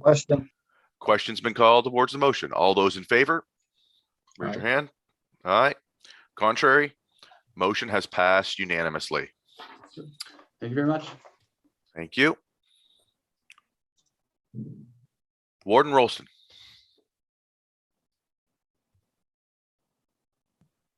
Yes, just before we go to break, I don't know if all counselors have the chat bar opened to the right of your screen. just hover at the bottom and open the chat if you don't. But I did just want to draw attention to counselors in case you don't have the chat function open, that when we do go on our breaks, we should mute our microphones and turn off the video, because staff do not shut down the live stream while we're on a short break. It will be shut down at lunchtime, but for these breaks, those public out there probably don't want to watch our empty office space or listen to our cats meow or our, whatever while we're on break. So just a reminder to council to mute your microphones and turn off your camera when we go on break. Thank you. Thank you, Warden. All right, the time I have now is 10:37. We'll get an extra 3 minutes for break and we'll reconvene at 10:50. All those in favor? All right, we will now be in break until 10:50. Thank you.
Who's got the guard dog?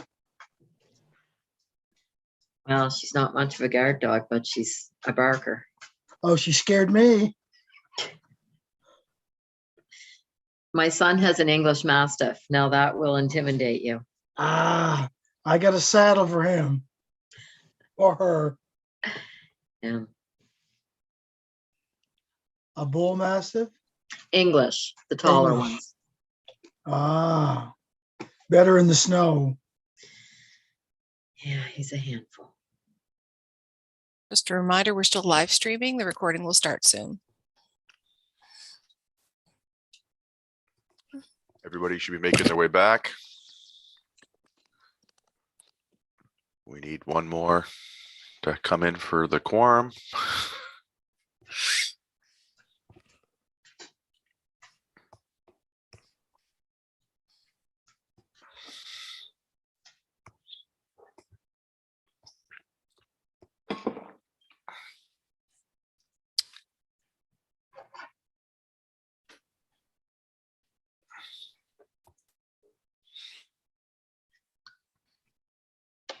Mr. Chair, I just want to confirm you can see the agenda on your screen. Yes, the agenda is posted on the screen. Perfect, thank you. And we are good to we're good to resume, Shirley? You have your quorum, then you can resume. I'll start the recording again. Okay, I'll wait till they're. There we go. All right. We're going to resume here. We'll just wait a few more seconds for the rest of the members to return. I believe. All right. Might have been tied up, but anyways, we're going to continue on. The next presentation is going to be done by Amanda on Firefighter Long Service Awards. Go ahead, Amanda. Good morning. In December, at the request of the Fire Advisory Committee, Council directed staff to look into a municipal long service recognition program for volunteer firefighters. Volunteers provide an extremely valuable service to our communities. They're also sometimes hard to recruit and retain. Recognizing volunteers in some way for all their hard work is a way for us to show them how much they're appreciated and acts as an incentive for recruitment and retention. The province of Nova Scotia awards a long service medal to volunteer firefighters that have served 25 years and a bar every 10 years after that. They also award a medal for exemplary service at 20 years and every 10 years after that as well. Individual fire departments nominate eligible volunteers, and the province sends the medals to those departments to distribute. The municipality, in conjunction with the Canadian Volunteer Fire Service Association, currently awards long service medals at our annual volunteer recognition event, beginning at 30 years and every 5 years after that. The East Hants Fire Service would like Council to consider awarding volunteer firefighters a medal sooner than 20 years and feel that it will help with volunteer retention. Should Council decide to implement a long service recognition program, decisions will need to be made around at what year a volunteer firefighter becomes eligible for recognition, 10 or 15, how often medals will be awarded. Will they be recognized every 5 years or every 10? Where will the recognitions take place? Will the medals be awarded by the departments at our annual volunteer recognition event or at a separate event dedicated just to the fire service? And what eligibility criteria the volunteers will have to meet in order to receive a recognition? We asked 14 departments that serve East Hants, this includes Brooklyn, how many of their members have reached 10 and 15 years of service, and whether or not they hold an annual event at which awards could be made. 11 departments responded. There are 89 volunteers with 10 years of service and another 60 that have reached 15 years of service. All but one department holds an annual event. The cost to have a custom engraved medal made is approximately $20 per medal with a minimum order of 200 medals. Once ordered, it would take 6 to 8 weeks to receive those. The costs associated with awarding of the medals will depend on the venue. If the medals are sent to departments to give out, the only costs incurred would be shipping. If we add the long service recognition to our annual volunteer recognition event, The cost to do so would be about $45 per person. It is important to note that not all venues where our event is usually held would be able to accommodate the more than 120 attendees we have usually every year. Adding an additional 10 to 20 firefighters plus guests to the event may mean that some of our regular venues are now no longer able to host the event, or we would have to reduce the number of guests the nominees are able to invite, taking away from their experience. This year, the event planning has already started, and the current venue is unable to accommodate the number of volunteer firefighters that would be eligible for recognition this year. A separate event for firefighters will probably cost about $45 per person, plus significant staff time to plan. The staff report includes a table that illustrates approximate costs for a recognition program where the departments award the medals versus a municipal event to award those. The staff resources required to administer a recognition program is another consideration. If medals are supplied by the municipality and presented by the fire departments, staff time required is minimal. This is how the provincial program is administered. Adding these award presentations to the annual volunteer recognition event will require a little more planning time from the Parks, Recreation, and Culture staff that organize that event. A separate event for fire service recognition will require significant staff time to plan and hold, and a budget would have to be established. The last component to a recognition program is eligibility criteria. The Canadian Volunteer Fire Service Association has 3 main criteria. The nominee must be alive on the date the nomination is submitted.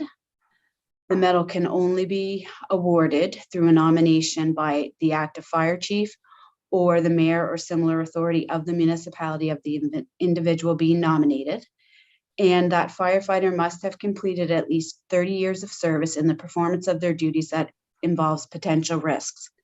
This service could be at multiple departments.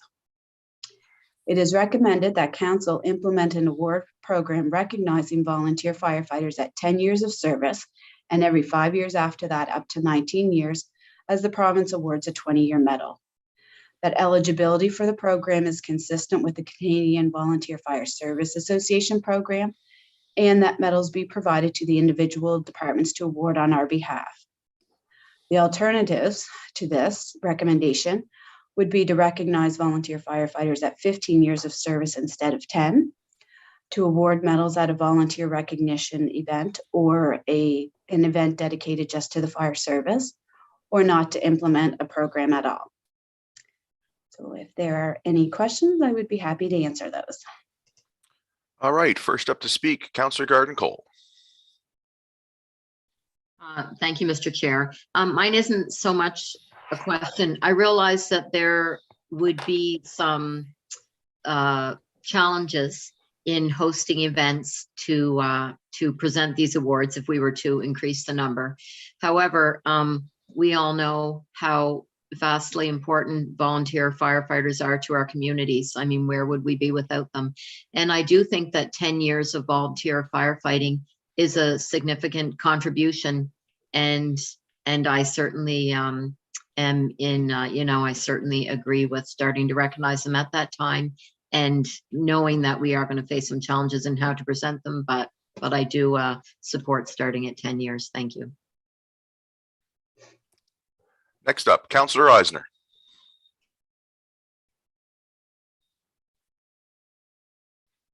Yeah, through you, Chair. I'd just like to, why is it started at 10 years?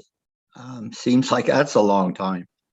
I mean, we're only 2 years in COVID. We're not over yet, but I just feel maybe you should start at 5, but I don't know, that might be something the fire departments have already been discussing. Thank you.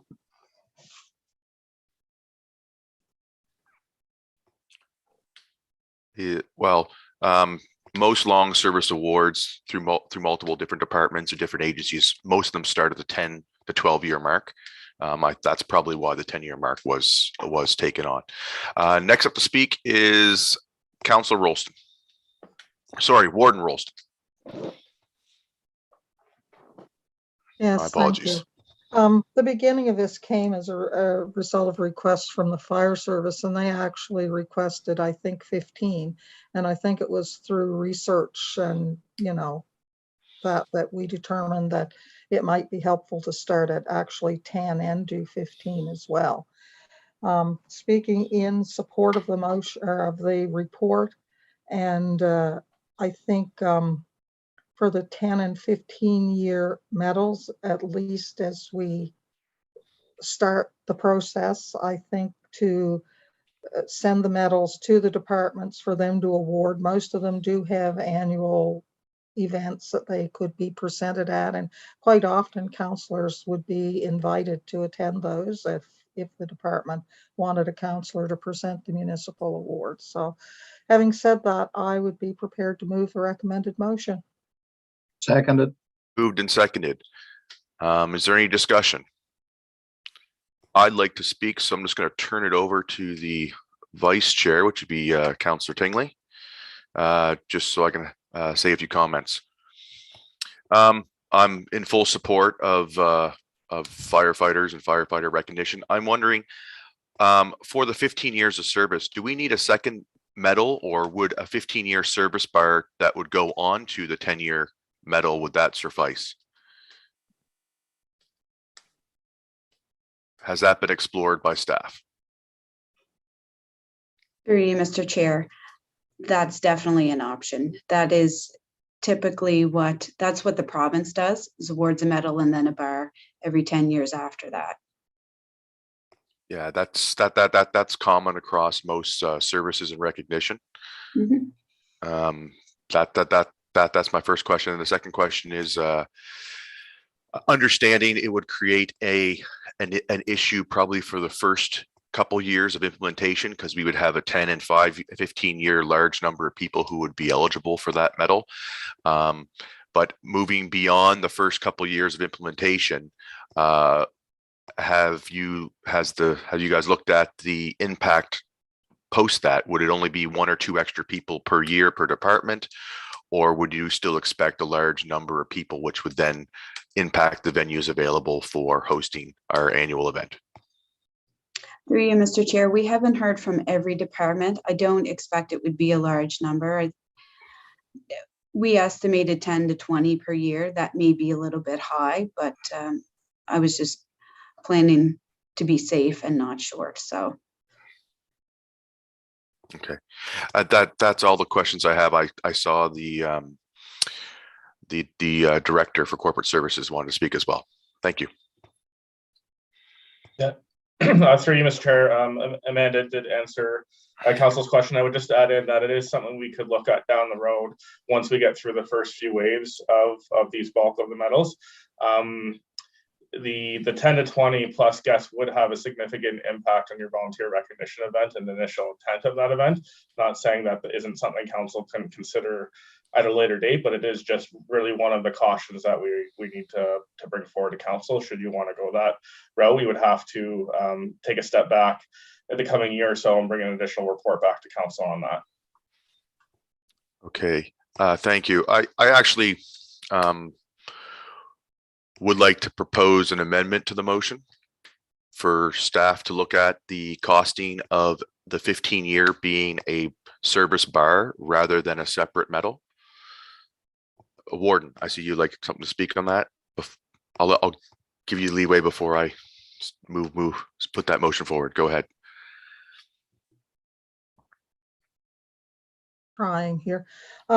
Yeah, the concern that I would have with that is that this is a new initiative and we will have a number, like unless you plan to give every 15-year member both a 10-year and a 15-year at the same time, you could, like, I guess I would need to understand that process, because if you have a 15-year member and are issuing, you couldn't just issue a bar because they don't have a 10-year medal. So I just wasn't sure how that would work. Other than that, I don't particularly have a problem with it. I guess we would, you know, what would then happen if a firefighter like came in from, say, West Hants, moved to East Hants. And now, but he's been a firefighter for 15 years. I guess that's the complicating thing for me. That's all. I don't particularly object to a bar instead of a medal, but it might simplify things if it was 2 medals in circumstances like that, unless we plan to issue 15-year members 2 medals instead of just 1. So I don't know if staff have any comment on that, or. Go ahead, Adam. Yep, thank you. Through the chair to the warden. The proposal in front of you today is to look at independent 10 and 15 medals. And the reason we've proposed that is to keep in line with council's 30-year, 35-year medals that are presented on behalf of the CVFSA. We can do bars for that, but we have done, if I believe I'm correct in saying this, each of those 30, 35, 40, 45-year medals are medals rather than bars at that point. So we've aligned the 10 and the 15-year to keep consistent with the CVFSA path that we've chosen as a municipality to do. So the bars are absolutely something we could look at, but for the purposes of the report, we've looked at the 10 and the 15-year individual medals. Councillor Hebb. Thank you, Mr. Chair. Question and a couple of comments. Through you to staff, these medals are retroactive back for a number of years. There's not something we're going to implement right now. Anybody's been in the, like even got 30 years in, are they going to get their 10-year bar plus a 15 too, or how does that work? Through you, Mr. Chair, that would be a decision for council to make at this point, because anyone who has reached the 20 or 30-year mark has received a medal from the province or from us and the CVFSA. We were assuming we would just do the 10 and 15 awards. Yeah, and that's okay. And that's the way I thought it was for sure. As far as handing out the awards, I know all departments, or I'm assuming all departments have award nights and banquets, and I know the 2 departments in my area both have that, and I've had the opportunity to be invited to them, and I think that would be a great place to have them handed out is just something like that. And something else, and I guess it went out of my head. So thank you. That's all. Thank you, Councillor Hebb. Hearing the discussion and the points brought forward by the warden, I'm not going to make my earlier motion for a bar. I do have concerns that what you're going to see is some of these firefighters that have that stay with us and do a wonderful job have 5 to 7 medals for service. Normally, in most organizations, you get 1 medal for service, and then that gets barred on top of it, and then your subsequent medals come for other deeds. So I'm all for recognition, and I'm all for supporting the fire service. I just it might some people might take exception to the fact that they have 20 years of service already done and they're not able to get the new medals. That is something, I guess, at council we're going to have to look at, because is it fair and equitable for somebody who already has a time served over maybe 3 decades not to receive the awards just because it wasn't around when they started? Anyways, Councillor Hebb. Yeah, that reminds me of what I was going to bring up. I would prefer they have each have a medal rather than a bar. I think a medal is a little more meaningful than a bar would be. I know they're same recognition, but I think the medal would go farther in recognition rather than a bar. Thank you. Okay. Seeing there's no further discussion for the motion that's been tabled, we're looking for the question. Question. Question's been called. All those in favor, raise your hand. Aye. Contrary, motion is passed unanimously.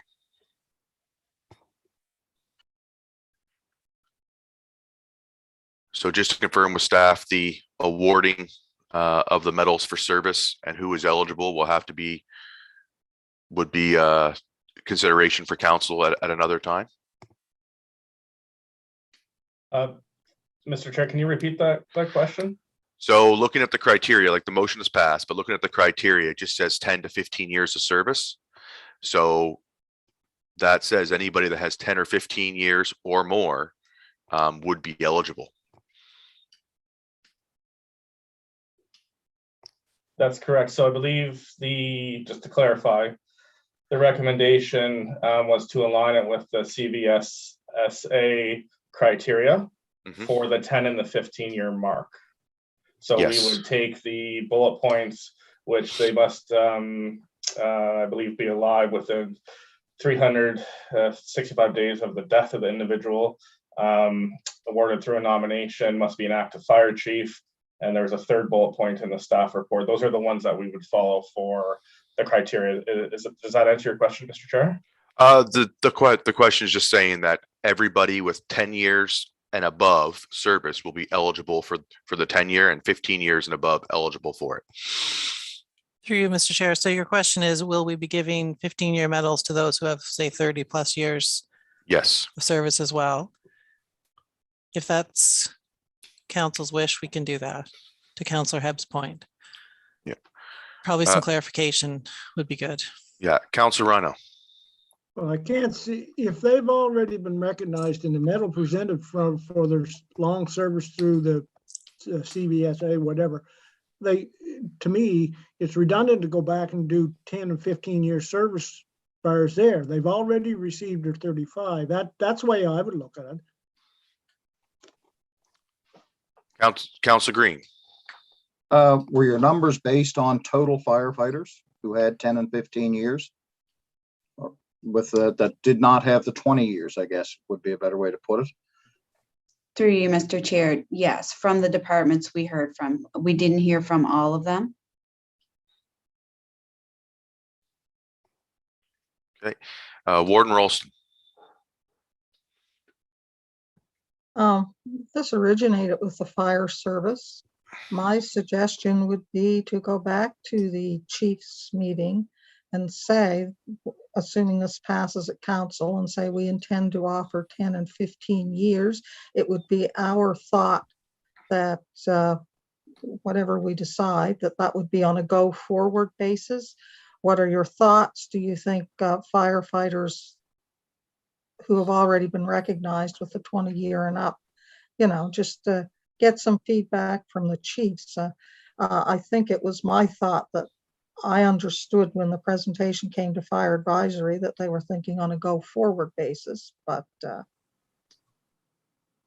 would be my suggestion, to just clarify what their preference would be.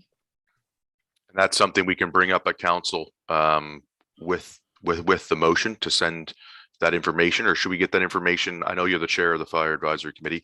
Should we send it? I'm not. Oh, no, you're not the chair. Who's the chair of the fire advisory? That is Councillor Green. Would that be something that you prefer to send to fire advisory before this motion goes to council for voting, or it can be done independently? So to you, Councillor Green. I would send it back to the chiefs so you can have input from all departments. Somewhat similar with Councillor Rhino. If you have the 20-year medal, you've already served your 10 and 15. So, I mean, it's kind of a lot of weight to put on the left-hand side of your blazer when you're parading.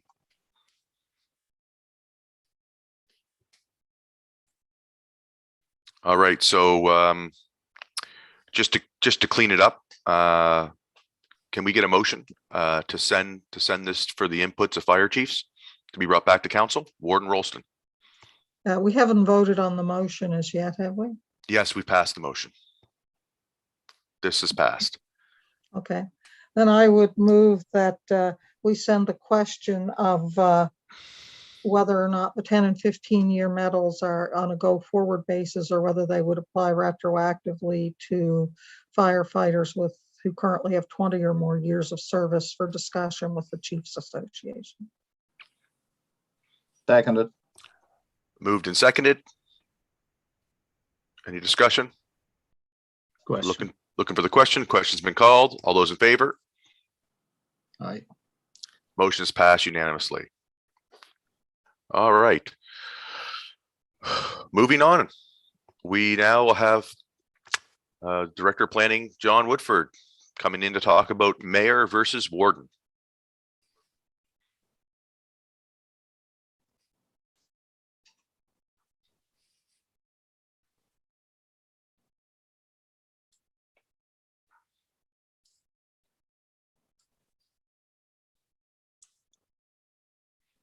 Sorry about that, Mr. Chair. Just give me a minute here. There we are. Okay, so at your, oops, where are we here? At the last meeting, we briefly discussed mayor versus warden, and there was a request to come back with some additional information. So that's this report. And just for information, in the 2006 and 2014 polling district reviews, council also looked at this issue. And at that time, we did public consultation, but in the end, council decided to keep the warden system. And the differences as laid out in the MJ between the two systems are that the warden, of course, is elected by their fellow councillors at the first meeting of council following an election. The term of office expires when the term of office for council expires, unless council adopts a shorter term of office prior to the warden's election. So a council could decide, I guess, that they're going to elect a warden for 2 years and then have another election after 2. And should a warden resign, a new warden shall be elected at the next council meeting, council by 2/3 vote of council members, and with 20 days notice in writing to the clerk, the warden and councillors may remove a warden from office and proceed to elect a new warden. Whereas a mayor is voted on by all eligible voters in the municipality, regardless of the district, at the regular meeting or at the regular election every 4 years. And the term of the mayor ends at the same time as the term of council. A mayor cannot be removed from office by a vote of council. A mayor cannot be removed from office unless they cease to be a resident of the municipality, they miss 3 consecutive meetings of council, or found to be in violation of the Nova Scotia Municipal Conflict of Interest Act. And should a mayor resign or is removed, an election would then be called to elect a new mayor.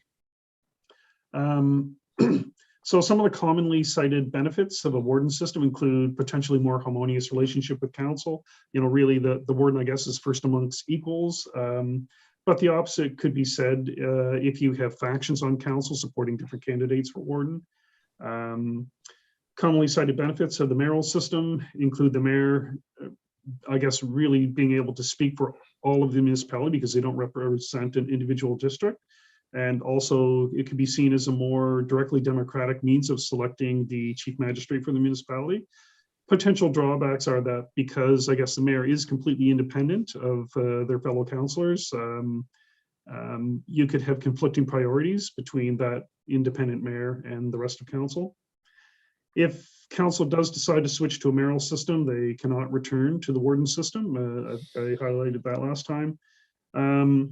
And if council wishes, a switch to a mayoral system must be decided no less than 9 months prior to the next election. So by about January 2024 would be your last opportunity if you wanted to switch for the upcoming election in 2024. And really, there's no more, I guess, information I can provide. It's really a decision of what kind of leadership you want for your council and what you think your residents want. So it's really, I guess, beyond staff's ability to guide you there. Interesting. So these municipalities I'm showing on the screen here are the same ones that we used when we did the last polling district review. And at that time, those with a mayor were in the minority. And now, as you can see, that switched. So it seems more municipalities are moving in that direction. So since the last time we did this, Kings County, West Hants, and Cumberland have all switched to a mayor system. Now, West Hants is a little bit different because it was an amalgamation of municipalities and became a regional government. But now 6 of those have a mayor system. So in terms of options, I think they're pretty straightforward. You can either decide just to do it. You don't need to do public consultation to do this. You can decide not to do it without public consultation, or you can include public consultation as part of the sessions we're about to do for the polling district review. That would ensure citizens are knowledgeable of the differences between the 2 forms of governance and would also allow council to gauge citizens' appetite for each system prior to making a decision. So those are the options. So we provided some options for you and some additional information, and are really at this point just looking for some direction. Thank you, Mr. Chair. Thank you, John. Looking for any questions, discussion? Warden Rolston. Yes, thank you. Yeah, I think it's good to have this discussion, and it's usually about every 8 years that we have had it. Speaking from my own personal perspective, I've always supported the warden position in the past. Gave it some serious thought this time as to whether that was still the best way forward. And I guess for me, I'm still leaning that way. And the reason being, I believe it's worked well for East Hants. I believe by having the warden system, you are assured or more assured that whoever is in charge of conducting all your meetings and such has some actual experience in how to conduct meetings and things of that nature. And I know that people can learn, but in other areas, quite often the person who runs for mayor is someone who has served on council before, but that's not always the case. And I just think if you had someone who ran on a particular platform or whatever, was perhaps unhappy with the direction council had been going or something, and was elected, there's no guarantee that that person knows how to run a meeting. And there's going to be a bit of a learning curve there. Not that that couldn't be done, but I just find for the continuity of council business at election time, I believe the warden system has worked well. And yes, it is a balancing act for the warden to balance responsibilities to his or her own district with responsibilities to the entire municipality. But that's a balancing act that all councilors have to do, and they pledge to do that when they take their oath of office. And I think we all just do the best that we can do when it comes to that. So that's just my personal opinion, that at this point in time, I think the warden system is working well, and I would support staying with that. But as always, it will be the wish of the majority of council. Thank you. Thank you, Warden.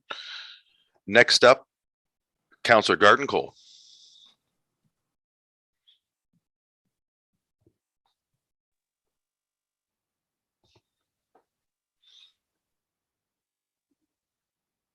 Thank you, Mr. Chair. Can we scroll down to the previous screen, please, or scroll up? Thank you. So I did look at this report and thought it over, and I'm inclined to agree with Warden Ralston that we are, as a warden and council system, that we are in a harmonious position right now, and I would be very hesitant to go off in an unknown direction, especially one that's irreversible. So at this time, I'm definitely looking at the option 2, which would be to stay with the system that we're at, and that's my feeling on it. Thank you. Thank you, Councillor. Next up, Councillor Knockwood. Yeah, thank you. I've been thinking about this for a bit, and I've been involved in type of different elections, federal elections with the Indian Act. We have in the Indian Act, you can have custom elections, but you can't turn back on that either. But I kind of like the warden system because he or she gets to vote on the issues and plus represent their district. Now, if we happen to go to the mayor system, would the mayor get the chance to vote on any issues? Yeah, yes, through you, Mr. Chair, a mayor gets one vote just like every other councillor. Okay, that's good, because I know in chief and council, we have 12 councils here in Indian Brook, but we have one chief, but he or she is a tiebreaker on any votes. And also they don't have no vote, they just represent the community, only they vote in case of a tie. So it's 3 different systems I'm looking at now. So, but I definitely like the warden system. I think is keep it unique, and I think if several people run into for the mayor's seat, it kind of dividing the communities, the municipalities. It seems doing a great job way up in the federal and provincial government that it kind of divides the people. So I kind of like the warden system, and I'll support the warden system. Thank you very much. Thank you, Councillor. Next up on the list, Deputy Warden Mitchell. Yes, thank you, Mr. Chair. Just a quick question through to John. Is there any cost savings with one versus the other for the ratepayers? Through you, Mr. Chair, in the report, I did say under the financial impact section that, typically a mayor gets paid more than a warden. So there might be some bump there, but you would also probably look at the size of your council. If you added a warden, you might decrease the size of council by one. So there'd be some offset there as well. Okay, thanks. That's all. Okay, next up is Councillor Hebb. Thank you, Mr. Chair. Just some general comments. Been a councillor for 13 years and we've had the wardens there. I've been very happy with the wardens we've had. They've represented the municipality well, and in no time did I ever see them put one district ahead of another. They've been very, very fair. Having said that, if a warden is not performing the duties or the way they should be, the majority of council can vote them out. If you have a mayor and a mayor is not doing what you want, they're there. You can't get rid of them. They're there for good for the next, for the 4 years. And I don't know if anybody remembers that the mayor in Toronto, Mayor Ford, what happened there. He was there and they couldn't get rid of him. So another issue which sometimes gets overlooked, our municipality, the population, half of it's in the corridor area and the other half is in the rural area. And if you have somebody who is running for mayor in the corridor area, it might be well publicized, who that person is. Everybody knows them. Where if somebody in the rural area, where it's such a vast area, may not get the recognition that they deserve. So when it comes time to vote, you might have the best one of all in the rural area, but because he or she is not well known, probably not going to get the vote. You're going to go with the person you know rather than the person you don't. So to me, it would be an unfair advantage, could be an unfair advantage to have a mayoral system and have the public vote on it, because a lot of times the public may not be voting with all the information they have there. So I would be in respect for option 2 is my prefer. Thank you. Thank you, Councillor Hebb. Councillor Rhino. Well, I have had the fortune to serve under at least, I think, if I'm not correct, 5 wardens. And at no time have I ever had a problem with their leadership. And that includes the current one, so I may as well say that. May not agree, may not have agreed with them, but the warden system has worked fine for the history on East Hants, which I've served council. Councillor Hebb, following up on Councillor Hebb, he brings a lot of good points. If we get a bad mayor, it's virtually hard to get them out. The warden has an opening system that has an opening there. If they're not performing well, that they can be removed. And if we go with the mayor system, let's face it, it does put populous areas at a distinct advantage over non-populous areas. So I think the warden system is a more fairer system for the entire municipality. And I think we're very fortunate to have the wardens that we have had and currently have. Thank you. Thank you, Councillor Rhino. Back to Councillor Garden-Cole. Thank you, Mr. Chair. I just wanted to point out, when it comes to the cost savings or increased costs, the mayor would be elected through an election process, if I'm correct, and which we know is a costly venture. So that would offset any costs we might save going the opposite way. So thank you. Councillor Musa. Thank you, Mr. Chair. I think we have a unique municipality here. We have 5 rural districts, we have 5 corridor, and we have Councillor Hebb that doing a great job of representing half and half. And I think the warden, if we add another vote, it's going to be hard to pass anything, or it's going to be pass most stuff. Like you're going to need 2 votes to pass anything. So I think the warden is working great for our municipality, and I'll stick with it. Thank you.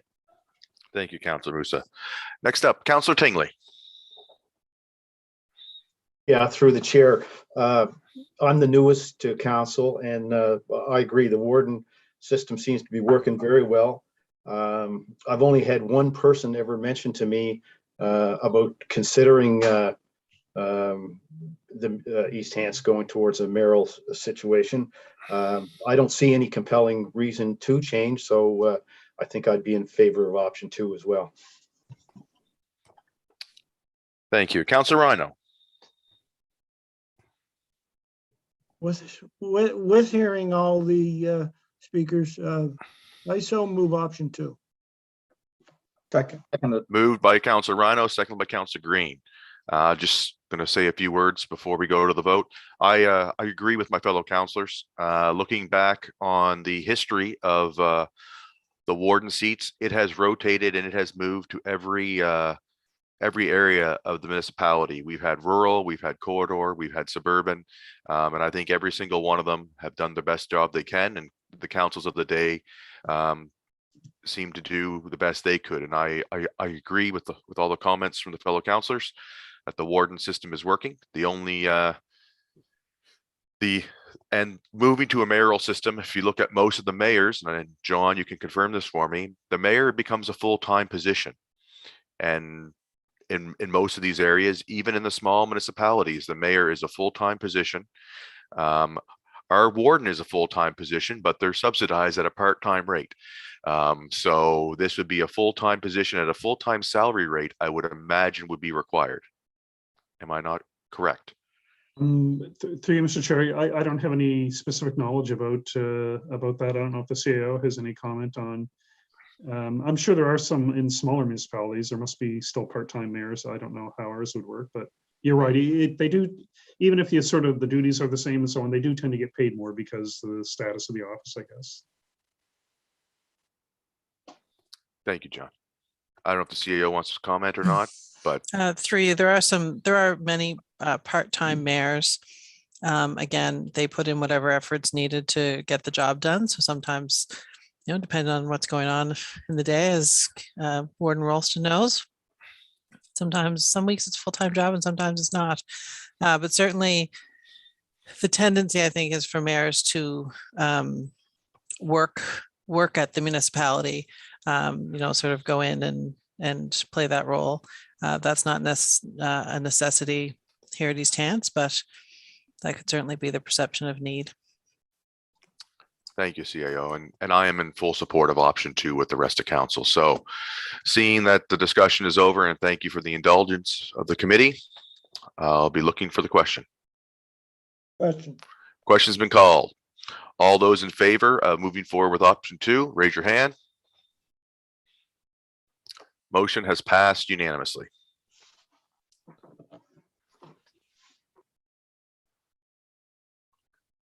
All right. Next on the list is wrap up budget discussions and water utility.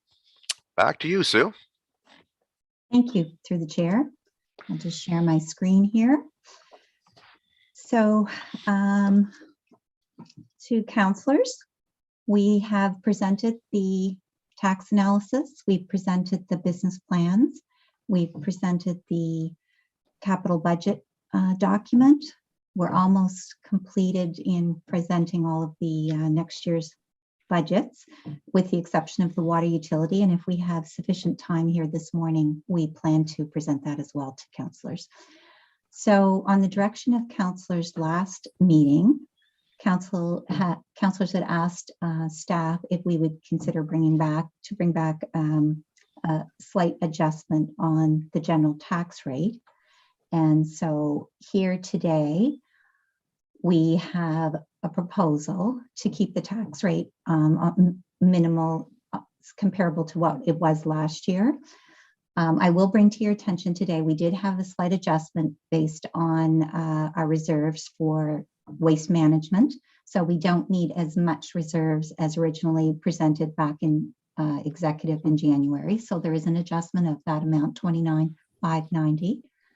And We also have a slight adjustment for acquisition of lands in the business park, and we need an additional 19,000 for interest. So we've added that to the adjustments. And then we're proposing bringing in from year-end reserves, because we're anticipating a surplus this year, for an additional 135,311 to bring the total adjustment of 145,901. And what that will do is it will maintain the general tax rate. It will actually be at 85 cents. And this was something that we were directed to bring forward. So I have that there for council consideration.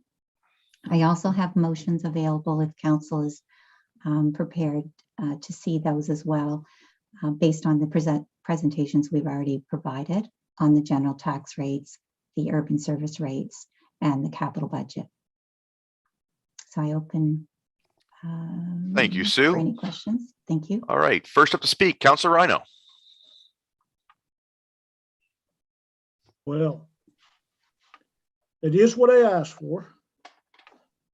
But I see, okay, so we're gonna bring 145,901 in from reserves. Is that correct? Is that the total? Actually, we're going to bring 135,000. There were a couple of adjustments that we had to make. So it's actually 135 coming in from reserves, which would be your surplus for this year. Okay, I'm actually kind of pleased, but I'll continue on. I expected it higher, and I've said that this at the start. I expected a higher tax rate bracket because of RCMP costs and bringing on and working toward more a more efficient RCMP supplement. Okay, but here's the kicker. We were told we had a projected surplus of 600 to 800,000 from last year's budget. All right, so we're going to bring in 135,311 if I reading this right. So we had a projected surplus then of roughly 650,000. So the taxpayer is going to say, if we had a surplus of 650,000, why couldn't we have maybe dropped that rate a cent? So this is the questions that are going to be posed to me as a counselor, knowing full well we brought in that much of a surplus, and we could easily had no surplus, and then we would have been looking at a tax increase. So can we just as easy maybe bring in a little bit more and maybe decrease that rate? Because with the market and the assessments going up and that sort of thing, people will be paying more taxes, whether we hold the rate or whether we don't. So if this is my question, we should be able to bring in a little bit more, at least to maybe lower that by a percentage. Thank you. Through the chair. Go ahead, Sue. And I think CIO might also want to speak. I see you're off mute. So there's a couple of things. The CIO had mentioned in prior budget meetings that we want to be conservative and cautious bringing in from reserves because it will impact or could impact negatively on the general tax rate in the future years because it will catch up. And we're not certain at this time how much additional assessment growth we'll have in the next 2-3 years. The other thing that I would bring to councillors' attention is we do have a retro RCMP payment that is under a review right now. And we're not certain about how much that's going to be and how much the municipality is going to have to contribute to that amount. And it is substantial because it goes back 5 years and it's based on 23 RCMP officers. So staff would recommend that any surplus that we have this year be put into reserves to offset that particular retro payment, aside from what we're proposing here this morning. Okay, if I may. Go ahead, Councilor Rana. Okay, so then what would be the worst case scenario if we had to take the full retroactivity for those RCMP back? Do we have any idea what that may be? The CAO is shaking her head no at this point. Go ahead, Well, CAO. We've been given no indication as to what that might be. We know that we've been paying 2.5% towards that over the last 4 years in our contract amount. But how they're going to calculate it, what percentage will be responsible for, how much overtime was worked, all of that factors into the calculation. And I simply do not have any information from the RCMP as to what that might be. So we don't have one iota of what that possibly can be. Am I correct? That's true. We know it's based on 23 officers and it's over 5 years. And we know they saw a 23% increase when they finalized the contract, which was roughly 20,000 per officer, which we're seeing in the budget this year. And then we only put aside 2.5% each year on their direction. So the difference is what we would have to make up. And we don't know what percentage of that the municipality will actually have to pay. Would there be a table at 1% or 2% that we would have, that would give us, if they increased it to by 1% or 1.5% to 2%, is there a table that we could bring up that we could be possibly paying if they go with 1 or 2% more?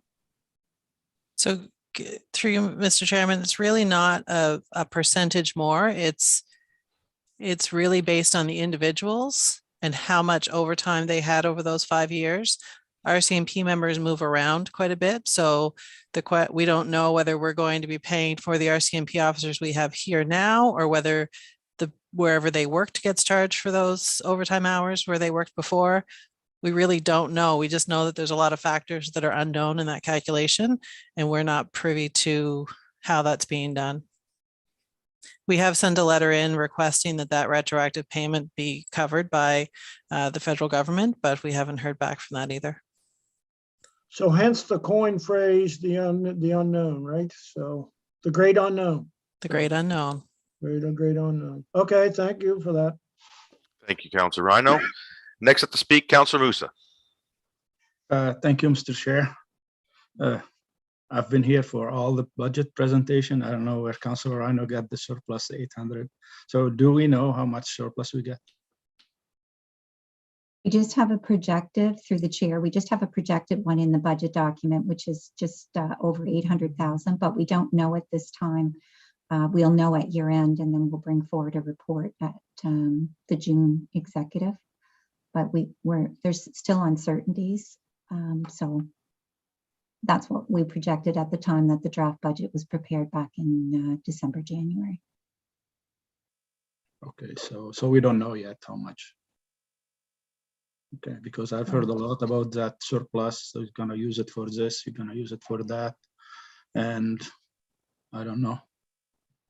I think it's a waiting game. So thank you. Thank you, Councillor Musa. Next up, Councillor Garden Cole. No.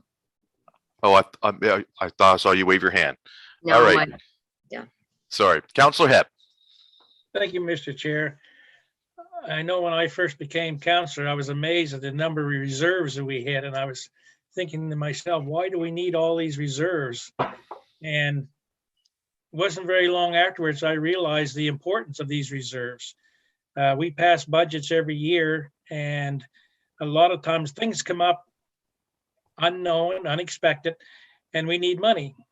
And because it's not in the budget, we can then tip into our reserves and do what we have to do. And one of the reasons this municipality is doing so good is because our staff has the foresight to have these reserves put in place for things such as that. And I'm very happy, whatever it is to put the money, whether it's 600, 800, whatever it is to put into reserve, staff knows the best place to put it. And I'm quite happy with the general tax budget adjustments that are there now. So I just can't fathom how important these reserves are, especially going in the future, because we don't know what the future holds. So thank you. Thank you, Councillor Hebb. And as the Director of Finance said, at the year end, when the actual number is known, that will come to council and we'll make the decisions then of which reserves and where they go on staff's recommendation. Next up to speak, Warden Rolston. Thank you. Following up on the discussion, I know we don't know, we're waiting to find out how much the retroactive part of the raise for the RCMP is. But I did hear the Director of Finance, I believe, say that it was roughly equivalent to $20,000 an officer. Is that correct? Through the chair, that's how much the increase is reflected in the budget this year, that we had to increase the salaries for next year. So it went from roughly. That's based on the 23% increase they got. Correct. So that that's amount alone multiplied by 23 officers is $460,000. If we are required to fund 100% of that retroactive increase going back 5 years, that's going to be over $1 million. I don't feel that we will probably have to do that, but we will probably have to fund, I would think, some part of it, or we don't know that we would not. So I think it is prudent to keep money in reserves so that if next year or later this year, the federal government says, oh, we'll cover half of it, you municipalities have to cover the rest, then we have some money there to help us do that. Because if we don't have that money there, then the first item we're not allowed to budget for a deficit. Therefore, the first item on next year's budget has to be to fund that amount, which, could result in a spike of 2 or 3 or more cents on the rate. So that's the only reason I too had thought, well, maybe we could even reduce it a little bit given the increase in assessments.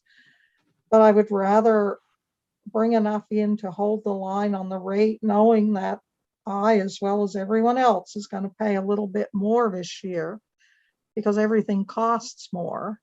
And it doesn't cost us any less to do business, and the assessments have gone up. But I would rather do that than come back next year and have to say, well, we held it at 85 cents last year, but it's got to be 90 this year because we've got all this RCMP cost to pay and whatever else might come down the pipes. And we might not have next year the amount of transfer tax or other income to try and balance any of it off. So similar to Councillor Hebb, I'm quite comfortable bringing enough in to hold the rate this year. I would be hesitant to do any more this year because of the unknown, particularly around the retroactive pay for RCMP. It could well be that next year we'll have the answer to that question, and in the best of all possible worlds, the federal government will have covered the entire amount, and perhaps next year that will give us a little more wiggle room on what we can do with the tax rate. Thank you. Thank you so much. And one other item to also consider is that there was a 2.7% increase in education this year that was put on our tax rate as well, that we are working to make sure it doesn't go up that percentage as well. So Councillor Garden Cole and then Councillor Tingley.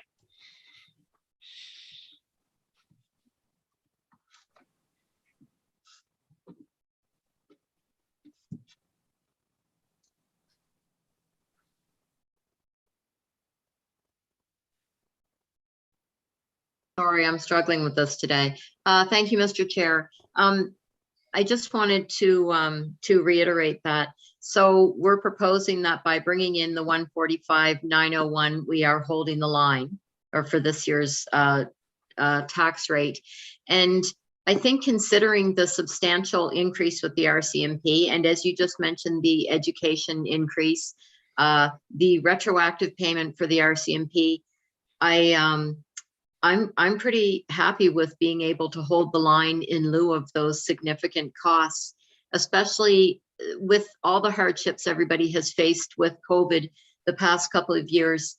I think that being able to hold the line is just really important this year, just because of that itself. So I'm pretty satisfied with that going forward. Thank you.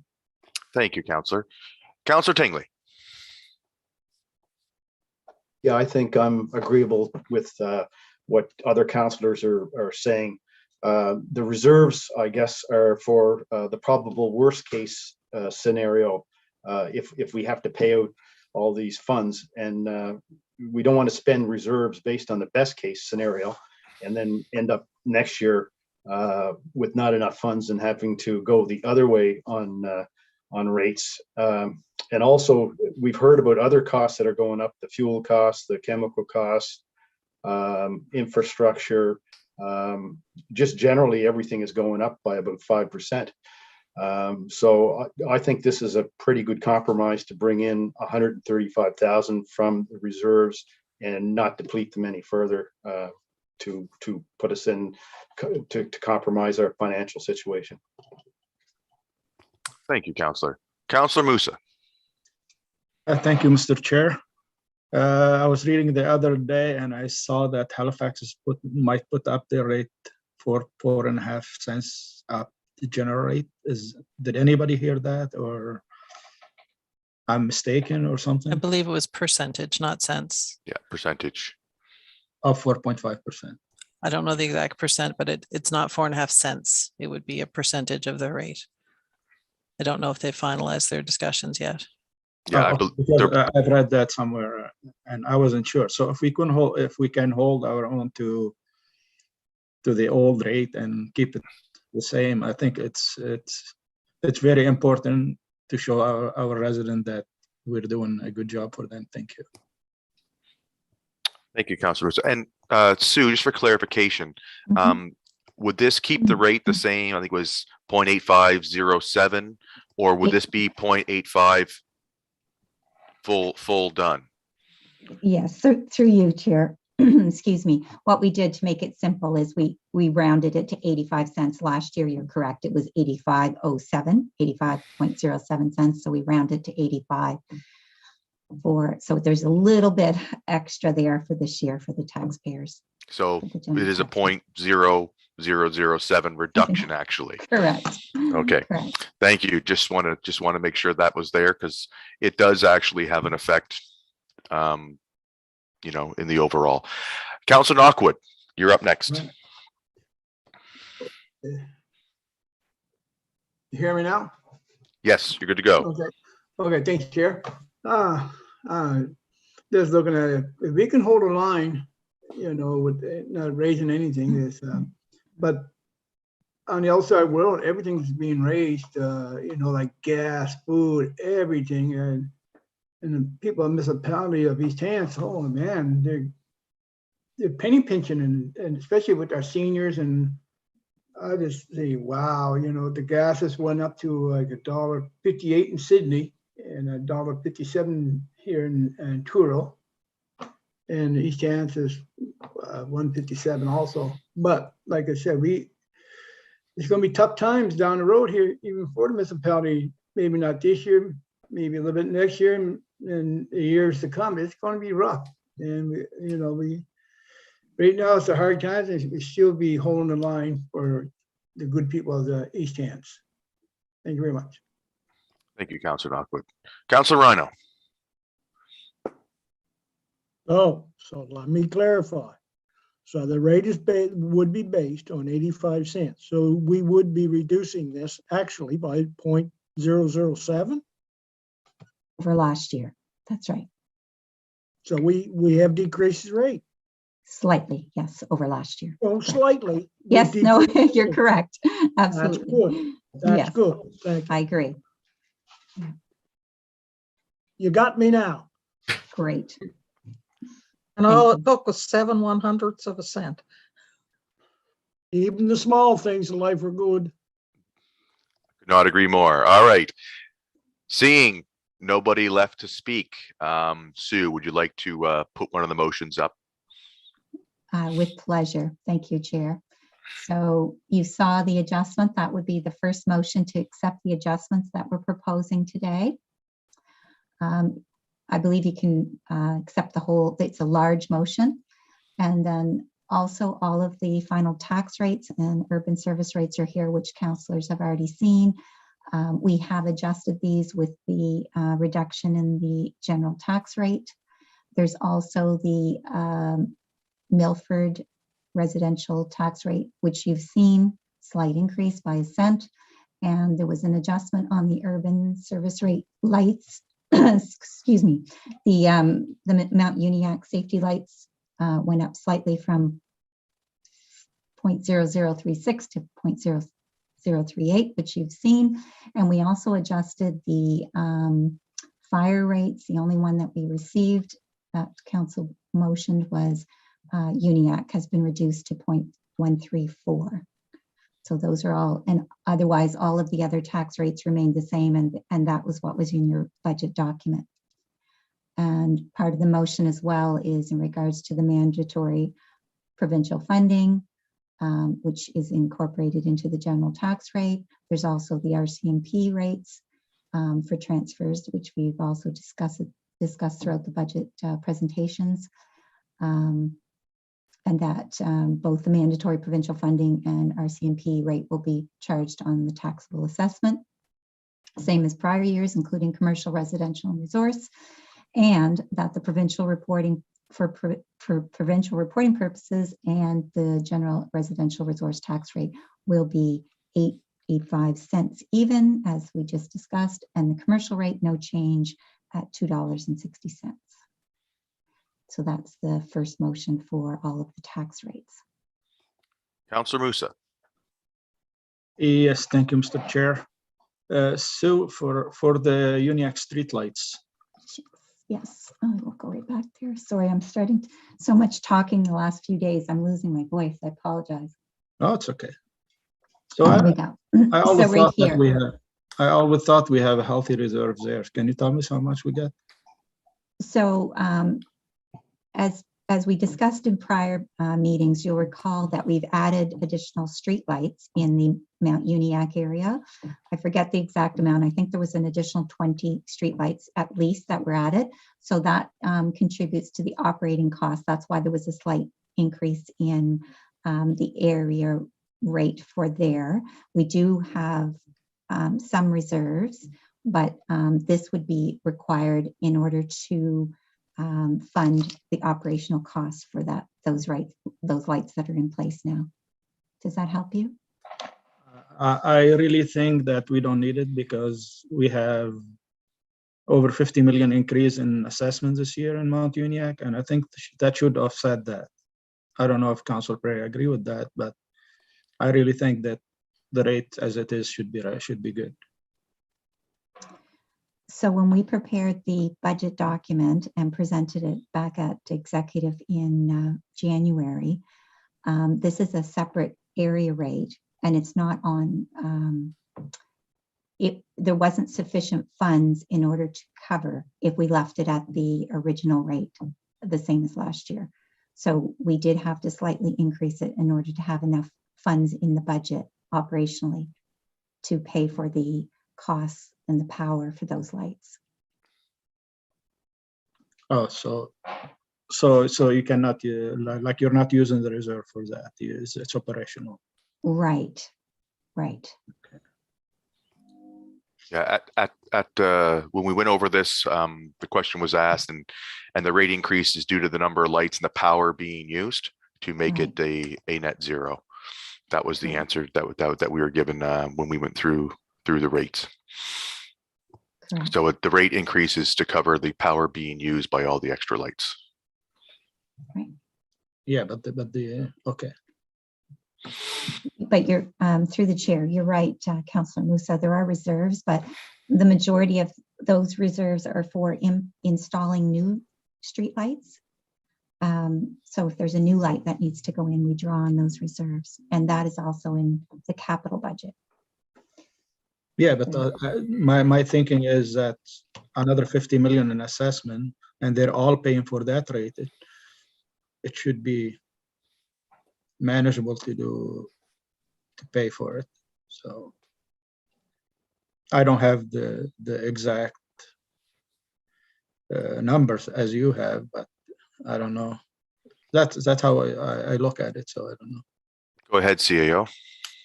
Through you, Mr. Chair, that extra $50 million would have already been taken into consideration in setting this rate.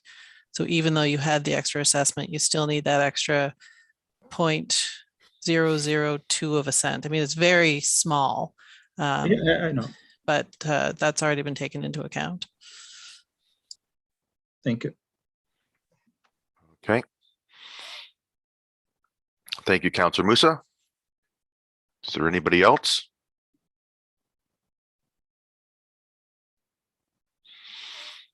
Go ahead, Warden. I will be the brave one.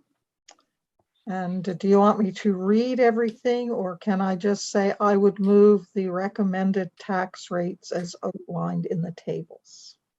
I believe that's acceptable as presented. I will make that motion. Seconded. Moved by Warden Rolston and seconded by Councillor Rhino.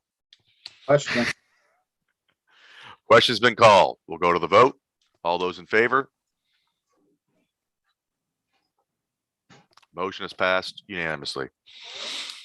Let the record show Councillor Rhino seconded the motion. All right. Next, thank you, Sue. Continuing on with the budget presentation. So the next motion is in regards to your capital project and your capital budget, capital projects and budget. So it's a large motion as well. If you bear with me, I will read it to council. The motion reads as move to recommend to council that the 5-year capital budget for the fiscal years 2022, 2023 to 2026, 2027 as presented be approved and adopted effective April 1st, 2022.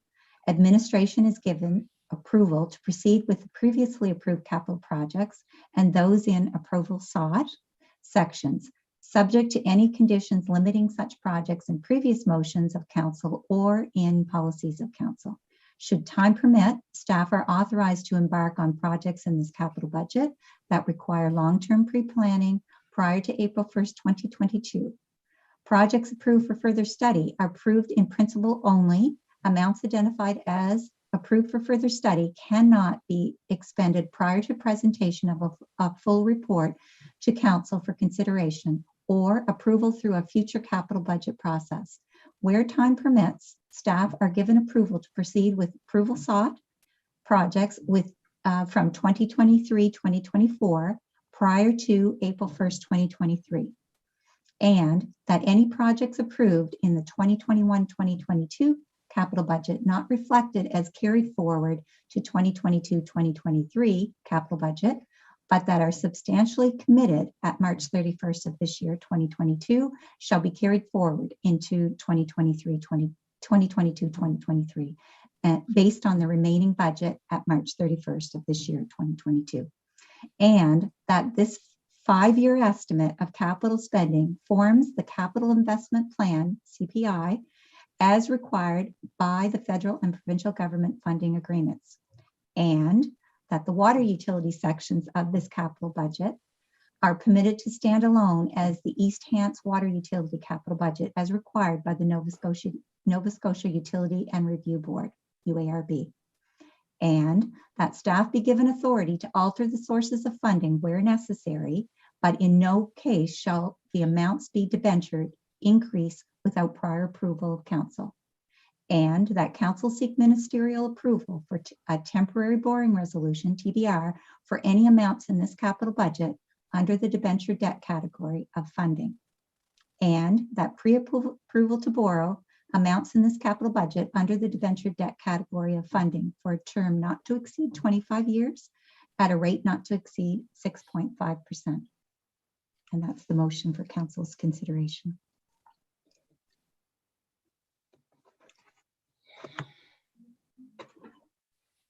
Councillor Hepp. Thank you, Mr. Chair. Just getting away from the budget there. I missed the meeting the other night and I apologize for that. Just a question through you to staff. Project 22-016, replacement Milford Storage Building. Would that be the building that was had across from the old municipality office? I think Jesse's on the line. I think he's there. Jesse will speak to that project in Milford. Thanks, Jesse. Certainly. The building in question for that is off of Milford Road it is our old, it's our old shop building that's used for storage today, right next to where the new Milford wastewater treatment plant is. Okay, good. No, that's all I wanted to know, Jesse. Thank you. Councilor Rhino. Yes, could you explain to me, and staff be given the authority to alter the source of funding when necessary? Could you elaborate on that, please?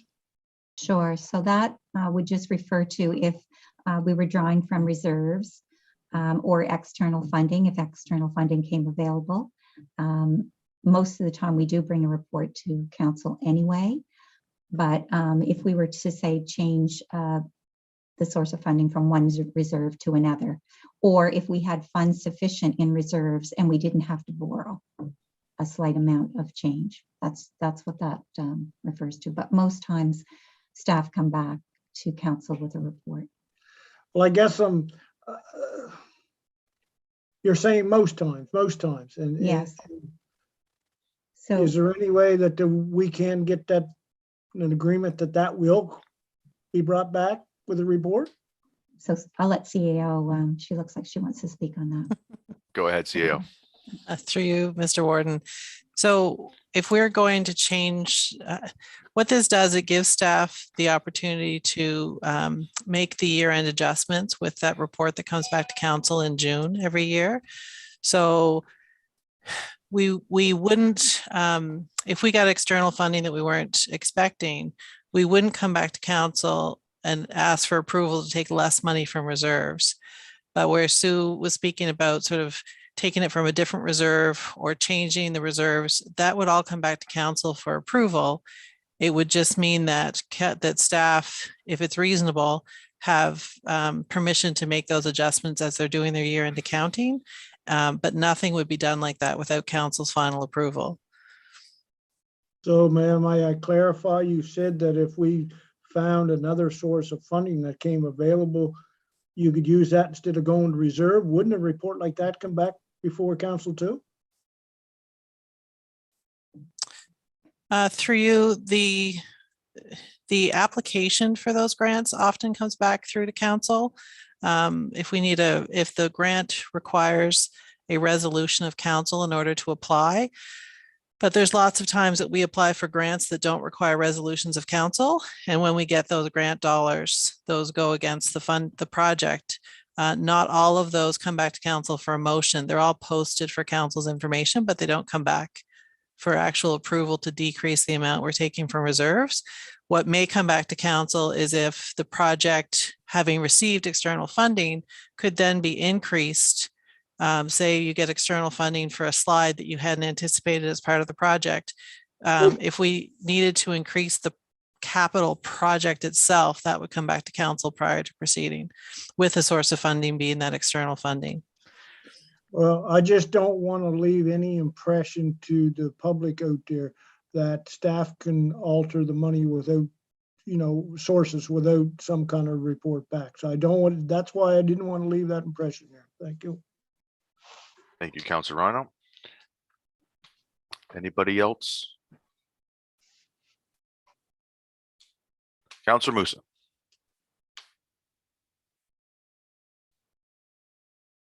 I'll move the recommended motion. Second. Moved by Councilor Musa, seconded by Councilor Hebb. Any further Question. discussion? Question's been called. We'll go to the vote. All those in favor as the motion presented, raise your hands. Contrary of mine? Seeing none, the vote has passed unanimously. Continue on, Sue. I know we're over the allotted time. I'll look to counselors to see if you're interested in staff continuing and giving a very brief presentation on the water utility. And if so, we'll do that and then we'll be finished. Go ahead, Warden, because there's actually 2 items left for corporate residential services. We have the discussion about resuming in council meetings as well, but go ahead, Warden. Whatever the wish of council is, I just think that's, staff in particular may have to go out somewhere for lunch. And to continue on too much later might make it a little bit difficult for them to get out, get some lunch and get back in time. That would be one of my concerns. I know we're going into PAC at 1:30. We do have Thursday night set aside for budget or executive. If there's not enough time at the end of the day to finish things, we certainly have that date available. Thank you. Thank you. As chair, it would be my intent to possibly move this till the end of the day, if we could, if time permits. If there's no time permitting today, then we would have this presented at the previously scheduled budget meeting on Thursday night. What is the will of the rest of committee? Councilor Rhino. At the end of the day would be fine. And the question around that, or the other part of the corporate residential services agenda there around meetings, that could be done prior to at council, couldn't it? So. Though I believe the second item or the item that was added would impact whether we meet next week in person or not. So that would have to be dealt with at the end of the day today as well. All right, fine. Yeah, thank you. So looking for motion to adjourn for lunch. Okay, motion to adjourn for lunch, but before we have motion to adjourn, getting consensus that we are going to move the 2 items to the end of the day if they can be fit in. But regardless, we will need to address at the end of the day the item about resumption of in-council meetings. All those in agreement, raise your hand. Okay, everybody agrees. So looking for a motion to adjourn for lunch. So moved. So moved. Second. Seconded. All right, all those in favor? There we go. We are adjourned for lunch to resume at 13:30 with